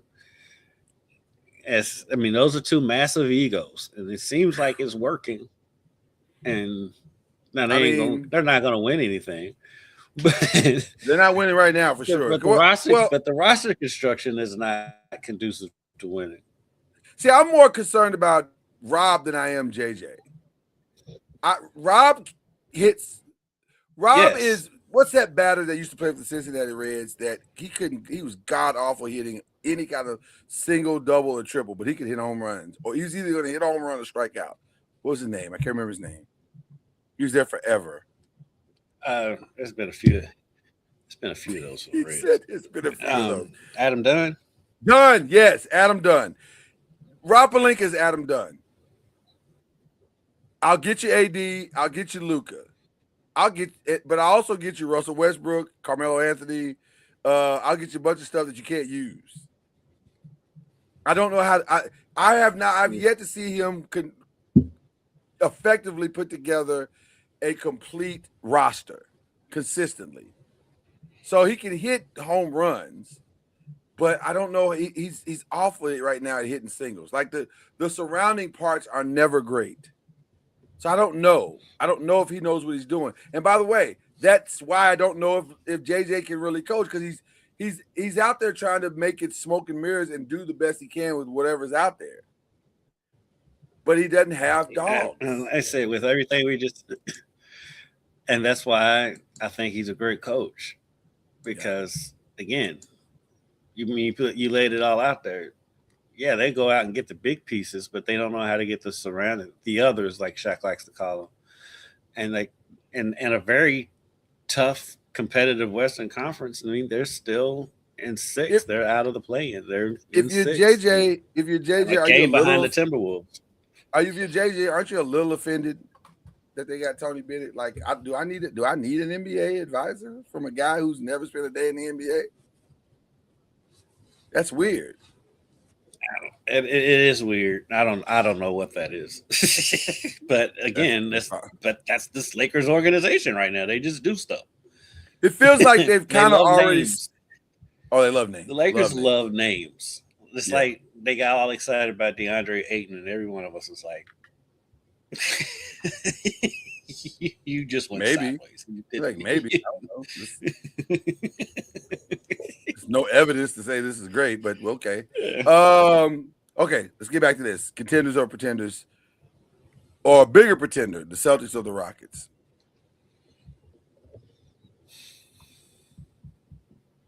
Because while Jaylen Brown is playing great, and everybody's so in love with Peyton Pritchard all of a sudden, he busted the Lakers up.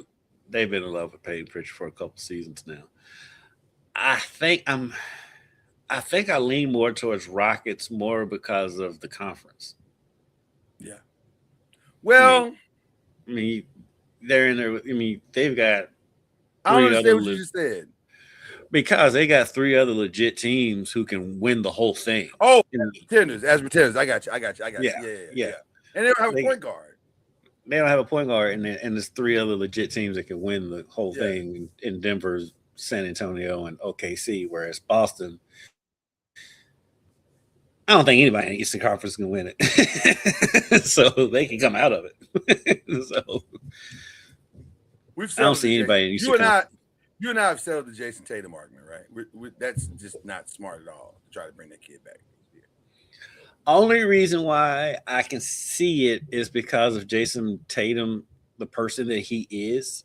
He's not the superstar that's going to come in and be like, okay, I'm a superstar again. He will take us a back seat. He will do whatever the team. I don't think he'll mind Jalen running things for the rest of the season. All the more reason why they should not do it. I wouldn't do it. I wouldn't do it just for the health of Jason Tatum. That's what I'm saying. If you're not going to come back and be Jason Tatum, then what's the point? Well, I think they got it. They're doing well. They're second in the conference. I think it is though. If he can get a Jason Tatum that can come in and give you good minutes, because basically give Jaylen Brown a breather, come in, give the team about 20 minutes a game, average about 12 points, 6 rebounds, 4 assists a game. That gives them a little punch. I would do it like I'm more worried about Jason Tatum down the road. I'm not worried about this season. I'll punt this season, and I'll take whatever we can get for this season. It's been a pleasant surprise, and see how far Jalen can go and take you, and let Jason Tatum come back next season. There's absolutely no way I do this. I wouldn't even consider it. I would. Matter of fact, if I'm the GM of that team, I shut this down. Now, listen, I love what Jason's doing. I'm proud of his progress. I'm excited about where he is. Jason Tatum will not play in 2026. We're done with that. But can we move on? Because I got a team that could we may not can win a NBA championship this year, but we're there. There's nobody in the conference that we can't beat. Yeah. So we're gonna go do what we do and let the chips fall where they may. But Jason, I'm not mortgaging my future just to try. First of all, there's not enough ramp up time. There's not enough games left to ramp him up and get him really truly ready for the season, for a long NBA playoff. So why are we doing this? Just to get him hurt? That's just stupid. No. Well, you're doing it because you're paying him a ton of money. I was glad to pay him that anyway because he got hurt. Yeah. What am I going to cut it? Right. But you're paying a ton of money. If he can play, then you can get him out there. And no, I'm not doing that. I'm not going to. Like I said, I wouldn't. I would have put it on. I'd punt on the season and bring him back for next year. But if the thinking probably is if he does come back, it's a chemistry thing, and he's not the type that's going to ruin the chemistry because he's the type of guy that will take a back seat to Jaylen Brown. Learn from your experience is the best teacher, but you don't have to take every class. Golden State did the exact same thing with Klay Thompson. And what happened? He tore his Achilles. No, he tore his ACL. They pushed him to be back and ready for the front of the season, only to get him in training camp, and he tears his Achilles. It's not worth it. Just slow walk it and get him there when he gets there.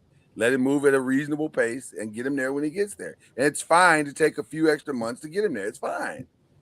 Because you'll have him for the next 10 years if you do it right. So there you go. All right. SGA and Jokic. We talked about how great they are. But you know what this might also be? That they may be out of the running for. That's why I'm gonna put a future on Jaylen Brown. Because SGA and Jokic are going to, because I think Jokic is what, 1 or 2 games. There's no way he's not going to miss. Yeah, he's 2 games. There's no way he's not going to miss 2 more games. They may sit him to miss the 2 games just because it doesn't make sense to push. You're in the top 5. You're probably not going anywhere. You don't really care where you land because you don't care about winning on the road, or you can do that. You've already proven that you can do that. So you're not going to drive Jokic to get in the top 3. So you're going to sit him. You're going to sit him 2 more games. It's going to happen. SGA, you just want him healthy for the playoffs. So there's you're the number 1 seed. Yeah, I'm putting futures on Cade Cunningham and Jaylen Brown. Who are you getting to today? I won't hold you to it today. Today, I think I go Jaylen Brown. Okay. Today. I think I'm team Cade only because of the unexpected nature of this. But I can easily make that same argument, but probably more so with Boston. I was going to say I could be easily swayed away because you're right. Didn't see this coming. Didn't see this coming from either team. So I think those are your 2 front runners. I think, but it's hard to argue a guy that keeps getting triple doubles, averaging triple doubles. That's really difficult. Right. If he's there, it's probably his to lose. But I'll throw this out there. Yeah. Do you think they get rid of the 65-game rule next season? I think it's because of the situation. I think it's one of the dumbest rules that's ever been put in place. And it's only there because owners want to find a way to mitigate paying extra for all first-team All-American type thing, even though but they still don't have to pay that. I think it's in place because dudes be taking off games. Well, but hold on. The reason why I say you won't have to pay it because, like, for example, LeBron, he won't have a chance to make he wasn't going to make it anyway. But if he was eligible, he wouldn't make it because of the 65-game rule. Same thing with SGA, which is crazy to think that SGA, who is his second right now in scoring, right now in points per game, won't make it first, second, or third team All NBA because he won't meet the minimum 65-game rule. Same thing with Jokic, which is stupid. So now some guy who number don't even come close to theirs is going to make first team All NBA. That's stupid. That's just dumb. So yes, I think they're going to do away with it. It's not solving anything, and it's not making. And by the way, that brings us to the. I'm going to skip over to question 8 instead of question 7. That brings us to this conversation about tanking. How do you think about the ideas? I don't like what I've heard so far. I don't understand what are their ideas for rules. I mean, They're trying to muck around with draft picks, draft positioning. I don't know. I mean, I get it because the paying customer. You look you want to look out for the paying customer, and it is annoying because like you buy tickets to the game, you don't know who's going to be there, and so at the same time, these teams that are tanking are bad, and so their arenas are half empty anyway. So, what paying customer are you really looking out for? Yeah. So that's so funny. The one that's kind of got all this started was the Jazz. Yes, and because here's what the stuff they was doing was like so blatant. I think is what it is. It's because it's blatant. When it's a close game in the fourth quarter and you don't put your starters back in the rest of the game. So I think that's what it is because there's always been tanking, but it's been more subtle than that. They just been right out front. Hey, but it's worse than that, Kendrick, because with the Jazz, I need people to take in, because it feels like this is not an NBA problem. This feels like this is a Danny Ainge problem. Danny Ainge has 1,000 first-round draft picks right now. But he always does. Right. And so you're like, what the hell are you saving these for? Like, what are you doing? Like, I don't understand. He's obsessed with having first-round draft picks. He can't help himself.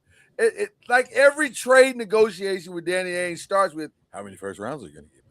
Like, it's crazy. And so the tanking makes no sense because at some point, Danny, you're going to have to use these picks, bro. Like, you got enough. How many can you stockpile? Like, what are you doing? And so I don't understand. 3, 4, 5 plus 5. Right. I don't understand you. It's you. Like, I don't see other teams. Because like the Thunder were doing that, but it was a means to an end. We're seeing what they were doing. Right. Danny Ainge has been stockpiling picks since he was with the Celtics. Known for stockpiling. That's what he do. So it feels like we're overreacting to one man's issues. Well, it's my issue came was what happened with the Pacers the other day. When was it Nembhard or Nesmith? It was one of the two. Had an injured hand and he didn't play, and the NBA fined him, saying that he could play, even though they didn't examine him. Right. The Pacers doctors said he couldn't play, but the NBA just comes in and says, "Oh yeah, he could," and that's dangerous. What are we doing here? Right. That's very dangerous to set a precedent of no, he couldn't have, because based on what he could have. Like, how are you evaluating that? Right.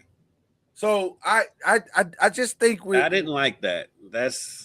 But yet Adam Silver was so offended, and he's so vocal about this. And I just think I feel like Adam Silver's just doing stuff because he's hearing all the rumblings that he doesn't do anything, and he goes easy on the players and all that stuff. But new owners are loud, like Matt Ishbia. It was really loud. Yeah, and so you're trying to squelch some of that noise as well. Yeah, and I get it, but you got to do it in a smart way, and like being heavy-handed. It doesn't feel like the answer. Yeah, I'm with you. I didn't like that one at all, and I do generally like Adam Silver, but I did not like that. I don't. And we're essentially talking about 4 problems all at the same time that are converging all at the same time. Number 1, you're talking about draft positioning, right? You're talking about fan experience, but you're also mucking around with all NBA, which essentially messes around with people's money. There's a lot going on with these decisions, and you got to be.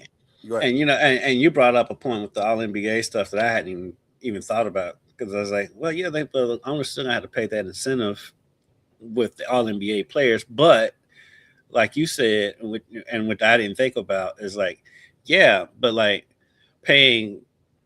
And no disrespect to Norman Powell, but paying Norman Powell's incentive for All NBA is much different than paying LeBron James' incentive for All NBA. So yeah, that's crazy. I didn't even think about it like that. But yeah, you hit the nail on the head on that one. Because Norman Powell, who leads the Miami Heat in points per game, could theoretically get third team All-American or All-NBA.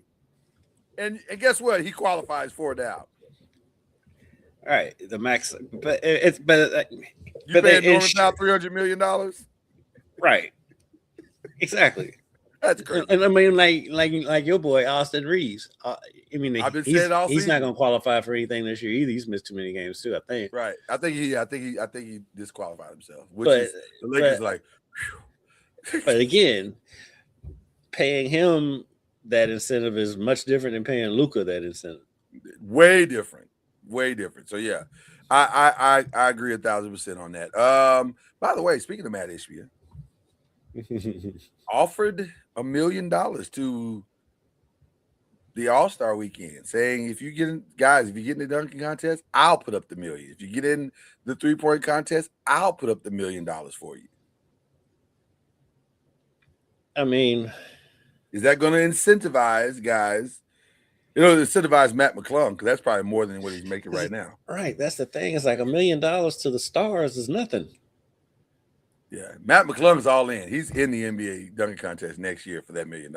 Yeah, that's more than he's getting. His whole year's salary in the G League. Of course he is. He should be. Yeah. But like $1 million is not going to get a Ja Morant in the dunk contest. No. Well, actually, you know what? Hold on.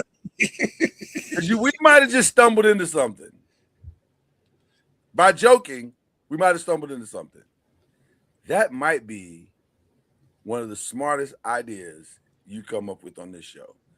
I said it a few weeks ago. That man needs a character and image. He needs a name, image, and likeness rehab. Yeah, I said a few weeks ago he needs to get in the dunk contest. That might be the way to do it. That might be the way, because how exciting would it be to see a Matt McClung versus a Ja Morant? I'd pay for that. I'd pay for that. And most likely Matt McClung will win. 1,000%. Ja, no shot. He's got more time to work on all these dunks than Ja does. Ja's got an actual season to play. Right. But for rehab, character rehab, because we're constantly complaining about stars not being in the dunk contest. Yeah. It would be a good idea for Ja to jump in it. It'd be a great idea. I think you might have long ago when Jaylen Brown was in the dunk contest and it was a star. Now Jaylen Brown when was he in it? It was bad. It's just a couple years. I would think that Jaylen Brown in the dunk contest is not going to go well.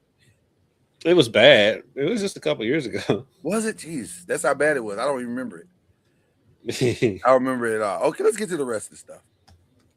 And unfortunately, very, very unfortunately, this one hits a little close to home for us.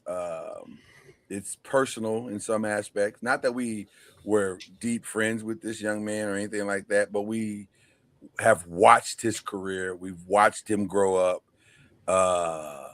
He's man from around the way kind of thing. You know what I mean?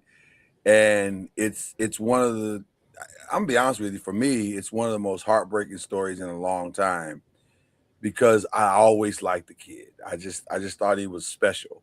And to see, and then by the way, with all due respect to New Albany don't get a lot of like superstars. And Rondell was that for them. He was the community, one of the community. I don't say icon. That sounds like strong, but maybe icon. Like he's up there. It is weird because the dynamic, the neighborhood that he grew up in did produce. Well, yeah, you know what? Yeah, they did. That's a great point. No, Rondell. I mean, no, New Albany doesn't produce a lot of big time athletes, but they had a run there because it was Rondell. It was Sean East, he was playing in the NBA Futures game. Yeah, and then why am I blanking on his name?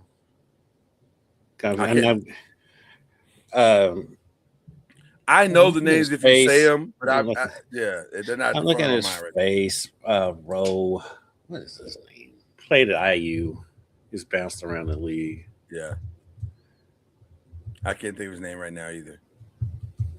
I feel bad because I talk about this kid all the time. As soon as you say it, I'm like, oh yeah, that's right. And I'm thinking about his nickname and Romeo Langford. because his nickname is Yes. Roe. That's why I Yes, kept saying yes, Roe. yes. But I think we didn't they think about are. his name because it didn't turn out to be what we all thought it was gonna be, Romeo. I mean, they named a basketball court after him in New Albany. No, I'm talking about like professionally. Yeah, I know. yeah, I'm saying they named a basketball court after him before he played in college. right before he ever played the game. Right. Yeah. He was that good. But Shawnee's, Romeo, Rondell, and it's another kid that played football at U of L last year. They all grew up in the same neighborhood. Yeah, All same age. yeah. And so they were amazing. So they did have a run, but yeah, back to Rondell.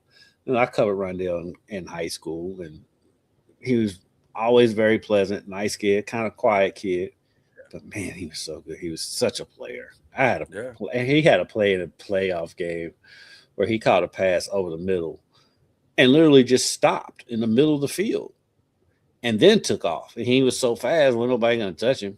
This is a playoff game. So he was so good. And they were all 3 Purdue player of all time. We're talking Drew Brees, we're talking Rondell and other. I'm sure there's some lineman in there. Right. Other. Yeah. But Rondell's in the conversation, top 5 for sure. And speaking about Rondell and that neighborhood, Rondell was out there at the Futures game visiting Chinese for that. So and that was a week later, and it was a week before everything happened. So it's brings us to a much needed statement, and we can't say this enough to anybody that watches our show. Guys, if you're having any type of struggles, talk to somebody. Don't suffer in silence. Talk to a pastor, a friend. Hell, talk to the barber, whatever. Just talk to somebody and just say, I'm hurting, I need help.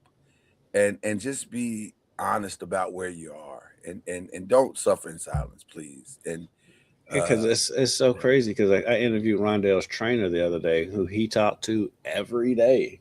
Yeah, had no idea. Sean, it was that bad. Yeah, and like because he works out the same trainer, him and Sean, and the trainer was telling me Sean was like, and like they grew up together. And Sean was like, I had no idea it was to this point. And then former wide receiver, NFL, played for the Bengals in Arizona, AJ Green, who played with Rondell in Arizona. Them two are really close. And his trainer was like, he didn't know. And like nobody knew that he was to this point. And so, yeah, I think he just kept everything inside. Because I say he's a quiet dude. Yeah. And, but his trainer also told me, is like, because his trainer works out. It's hilarious because Brian, his name is Brian Brooks. He works out like a lot of professional athletes. He also works out some high school athletes from in the basement of his house. Right. And so, but the professional athletes love it because they don't have to go to a gym and everybody's looking at them and all that stuff. They can get their work in without being bothered. And so he was like, I talk to him every day. He's like, we talk every day. And like Rondell when the high school kids was in there, he took a total interest in them, got to know them. And then even Brian's kid, his 9-year-old son, was like really close to Rondell. So yeah, I think he's just the type of person that just kept everything inside. So I'm going to reveal something that I've never revealed on any of our shows, and I'm going to reveal it now for the sake of this argument. Full disclosure, I am a certified suicide counselor. I did that years ago, just because I was the place I was working at the time. They needed somebody to do it, and so I was like, I'll do it. And so I took the classes and went through the training, and so. I'll say this: the signs are not always obvious, but they are there. They are consistently there if you know what to listen for. Mm-hmm. And so, I totally understand what Brian said. I didn't see it. Most people don't see it, nor do they think to ask.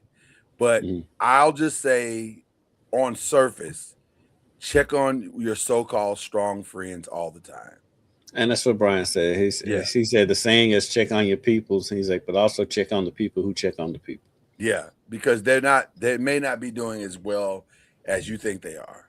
So just check in, and ask them the hard questions and see how they respond. And if anything in you rises up to their response, pull them to the side and say, let's go get some coffee. Let's go talk. Let's figure some things out. And that's all we'll say about it right now. But yeah, I'm prayers up for his family and the community as a whole. The community has been rocked by this. This is not a small thing in New Albany, Indiana. I can promise you that. And New Albany, for people who don't know, New Albany is essentially a suburb of Louisville. Yeah, that's really all it is. Across the bridge. It's just in another state, right? Yeah, right. Yeah, but it is definitely something. Yeah, exactly.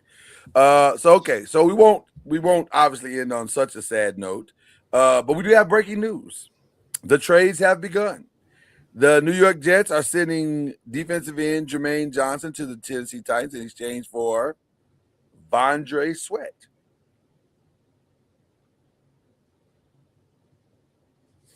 Okay. Well, right. I don't know if that makes them better. Like, it doesn't make either one of them better. Like, I guess that's moving contracts.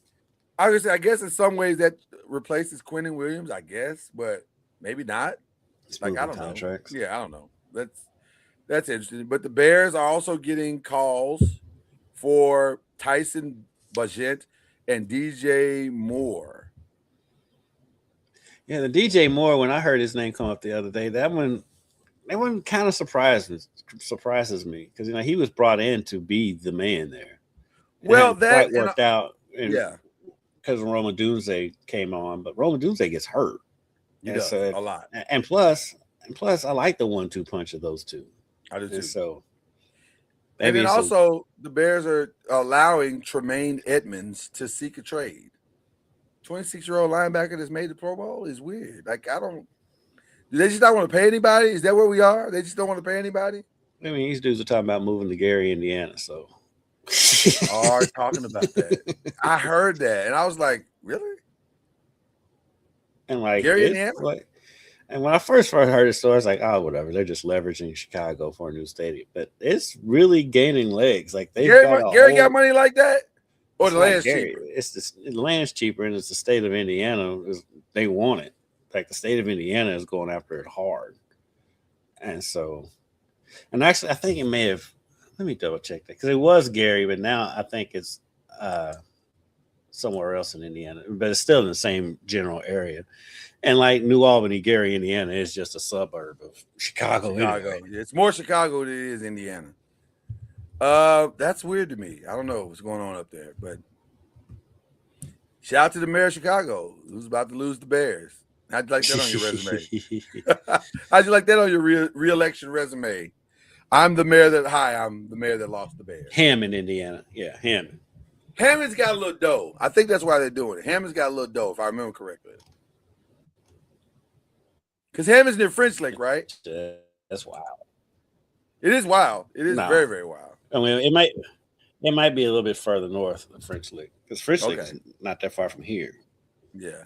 And all right. I would think it's a little bit further north because that's French Lake. I mean, that's so close to Indianapolis. I think that'd be further north. Maybe further north. Okay. Kyle and Arizona have not even spoken. They've had no conversations. I mean, if you are a team that needs a quarterback, is that your it depends on. I think it depends on where you are as far as your future. Every pre-free agency / pre-draft article that I've seen has Malik Willis at the top of that draft and Mac Jones. Yeah. Which I think is the right play because of mostly for the money part of it. Money part. Both of them put up numbers when they're in there. Mac Jones had a big year this year. Phenomenal year, and so did Malik. When the time that he spent, because Love does get hurt, and every time Love got hurt, Malik stepped right in and they kept the ball rolling. Feels like Malik is headed to Miami, and that's done. It feels like it does feel like he's going to end up in Miami. Yeah, it feels like that's done. So, what do you do with Tua? Is he going to be out of the league because of that contract? That contract is insane, bro. I know. We did the numbers. We did the numbers on that the other day. I think he's going to make 50. It's somewhere between 48 and 53. I think it's something crazy like that. So he must have Chelsea Clinton.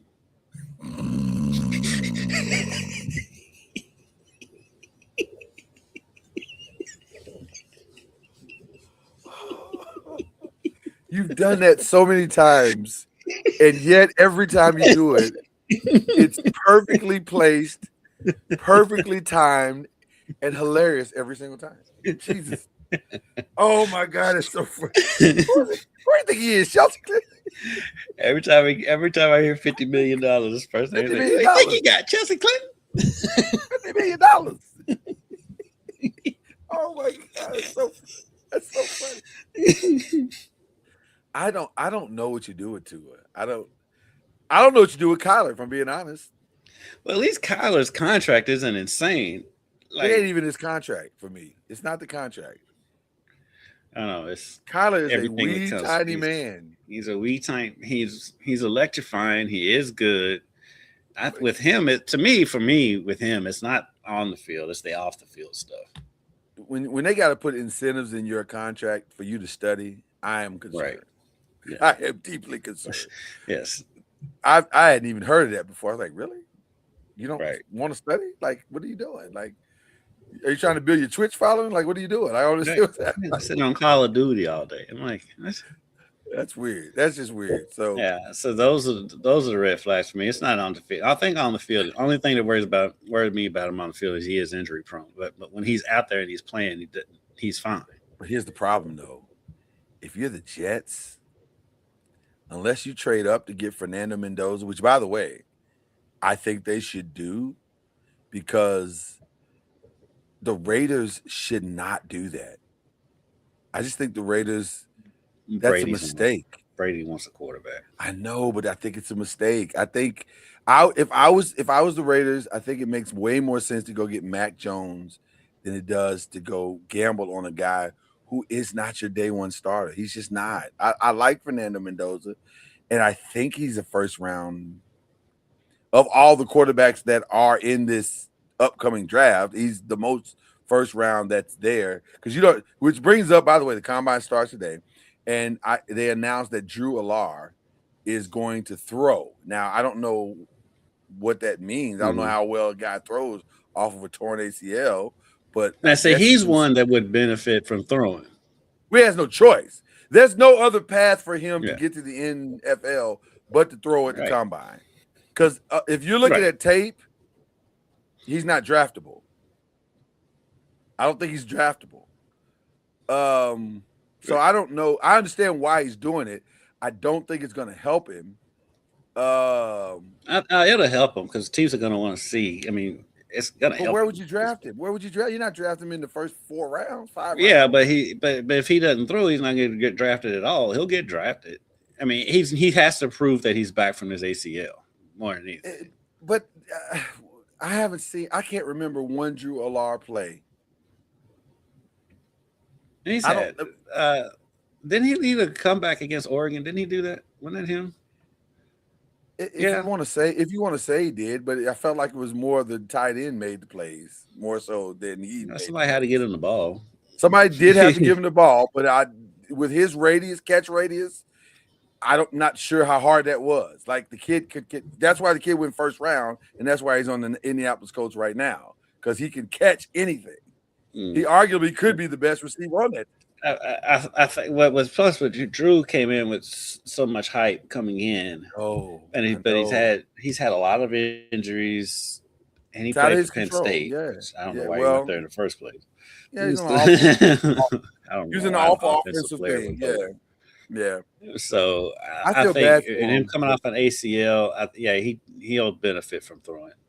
And you know how this stuff works, Lloyd. We've seen it. Yeah, he can come in there and tear it up in the combine, and all of a sudden he'll shoot up the draft board. So, and tape tape be damned. Well, now listen. The one thing that Byron did say, the good teams don't need the combine. But the bad teams will be fooled in the combine every single time. Jets. Every single time. Every single time. He was amazing. Jets. Colts, Raiders. really. If we were talking about that, the Colts got fooled in Anthony Richardson. Like, so I don't know. It's interesting, though. The combine starts today. It should be interesting. All right, let's get into some fun stuff before we get out of here. This announcement makes me so happy because tonight is the finale of the Traders, but that's not the announcement. Kendrick, please tell them. I'm still on the first season. Okay, so where are you? First of all, the fact that you're watching it gives me such joy. You don't even understand. We are. I think we're getting close to the finale because I think we're down to the last like 5 people in the house. I think we're at the finale. Listen, we are text. Kendrick and I, for those full disclosure, Kendrick and I text every day, pretty much all day. When you see the finale, I need you to call me. I need you to call me because it's one of the most mind-blowing endings to the first season is. Oh, so good. It's so good. It is good. I mean, it's so good. It's if you're really, enjoying really it right now, yes. The climax is like, it's so good. It's so good. I cannot wait for you to see it. But as good as it is, tonight might end up being better. This season has been fantastic. Fantastic. And I cannot wait to see the ending because it is set up in a way to where this is usually when I watch the Traders, I can kind of feel where this is headed. This is the season where I'm like, I have no idea what's going to happen tonight. I have no idea. and we got our popcorn. We got our drinks. We are ready. I cannot wait. But I need you to call. Isn't tonight's finale a 2-parter? No. I think I saw that. It's 2-part in the sense is they're going to do the finale and then they're going to have the reunion show. So, yes. Oh, okay. Because I saw the promo that it was a 2-parter. I didn't know if that meant technically, I guess it is a 2-parter because they're doing 2 different shows, but yes. Okay. Because I was confused because I was thinking maybe they're splitting it up to two weeks. No. I don't think they don't normally do that. They don't normally do that. But it's so good. It's so good. It is very good. Oh, it's so good. If you're not watching the Traders, I think you're missing out. And and here's what's interesting for me. I'm not really a reality show game guy. Like it's not really my bag, although lately I have been doing it a little bit more. Doing a lot of it lately. Yeah, I've been doing it a little bit more than I've ever done historically. But the Traders is a damn good time. It is just It is so good. Because I'm not a big reality show. Lord, I tell you, I'm not a reality show guy at all. Yeah. But like the strategy of it, the game of it. I mean, I've had people say it's kind of like Big Brother, but I'm like, I don't think Big Brother is Big Brother's not as entertaining as the Traders. The Traders is fun. Traders is like a real life version of the board game Clue. Yeah. It's basically what it is. It's basically what it is. It is. It is. But it's just really good. It's a good time. Okay. I blame my wife for this. She got me on The Night Agent. Never heard of that. I hadn't heard of it either. And matter of fact, my brother and my wife got me on this. They were like, you got to watch it. You got to watch it. And I was like, okay. It's on the 3rd season. The 3rd season just came out. I binged the first 2 seasons in 3 days. It's that good. What is it on? It's on Netflix. And here's the problem with it. They keep releasing it around massive shows like Love is Blind and Bridgerton. So it gets lost in the thing. But right now it's currently #1 on Netflix. Although Bridgerton was released about 2 hours ago, so that's going to be over. So, right. I watched the first season of Bridgerton, but I never came back. I've enjoyed it. I hate to admit it, but I enjoyed it. I liked the first season, but like when I saw the promos for the second season, it didn't do anything for me. The second season was just okay. The 3rd season was outstanding. Okay. Because the girl that is like the focal point of what Bridgerton is, it was her time to fall in love.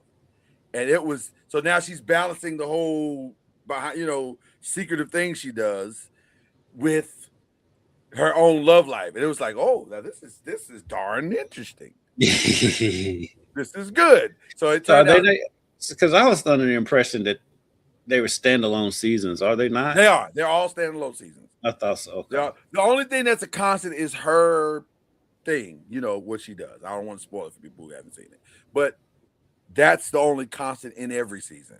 And so they highlighted that in season 3, and it turned out to be very, very, very, very good. Season 4 so far is actually really good too. They'll conclude it. I think they just dropped the second set of the episodes to the end, so they'll be interested to see how that ends. But Paradise is out now. And Paradise, I was gonna say that's my final one. Paradise is out. Shout out to my. Go ahead. I watched the first. Well, I tried to watch the first 3 episodes. I fell asleep on the 3rd episode, but it's really good so far. It's a lot of build up. Shout out to one of my favorite content creators, Angel Lakita Moore, who is from Kentucky. Went to the University of Kentucky, graduated, and went to Lexington and everything. Is from Lexington, whatever. But she is in the literally the first, spoiler alert, first scene of Paradise. Like that first whole thing that's going on in the beginning of Paradise, episode 1, that's her. She's the black girl in that.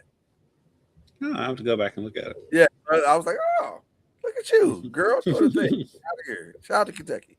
It makes sense why there's so many Kentucky references in that show. Yes, they were giving some love. Yeah, there's even a small reference to Kentucky in the second or 3rd episode of the second season. Okay, yeah, it is. We talked about Jesse Jackson, didn't we, or no? Yeah, okay, we did. Okay, that's what I thought we did. I had it in the queue. And because you tried to humble flex me for saying I saw him in the airport. I did. I didn't try. I didn't try to do anything. A humble flex track. You know what happened. Okay. Let's give BLEAV the shout outs. Can we give some shout outs? Who we shouting out today, sir? Shout out Paris Jones. Met him last night. Former UVA player, played at Virginia. That had a very scary injury in a football game against Louisville, where he was almost paralyzed. And the irony of the whole situation is he's now getting his. Let's say he's finishing up his education. I can't remember if it's his master's or what exactly he's getting, but he's finishing up his degree at Louisville. And so I met him last night. Great dude. I got his phone number, so I am going to do a story on him eventually. Hopefully, he's probably going to graduate in May. Hopefully he doesn't. Hopefully he doesn't graduate until the winter. But anyway, great guy, great smile. It's great to see him up and walking, and he was at a charity event last night that was put on by the surgeon who actually performed the surgery that saved him. And so, extremely nice guy. I'm glad to meet him. So, shout out to Paris. One of the craziest full circle moments I've ever heard. Yes. I don't think I've ever heard of a guy saying, hey, you know what? The place I almost got paralyzed at, I like it. I like it. Yeah, I'm looking forward to you doing that story. And by the way, shout out to you for that story about Rondale. That was really, really solid. It was really, really, really solid. But you always do good stuff. That's our guy, Kendrick Haskins. I have a shout out to obviously the wifey. I'm so proud of her. She's on she and I are continuing our health journey, and she's out here in these streets doing her walking. And so I'm proud of her to get out here doing her walking every day, looking as good as she do. You know what I'm saying? So I'm excited about that. I've got another hilarious shout out. Okay, give it to me. It gives you a good idea of where all of this comes from. Shout out to my parents who celebrated their wedding anniversary, and they forgot it was their anniversary. The only reason why they remember is because my sister called to wish them happy anniversary. But you know what the best part of that story is, though, Kendrick? It didn't bother them not one bit. No, they've never really celebrated their anniversary. Like, ever. They never really have. And so like, oh, yeah, that's right. Yeah, the only reason why they remember is because my sister called to wish them happy anniversary. Let me be very clear about the next name that's about to come out of my mouth. That is never going to happen in this house. Not remember my anniversary. Absolutely not, sir. Well, that's because you were strategic about it. I was.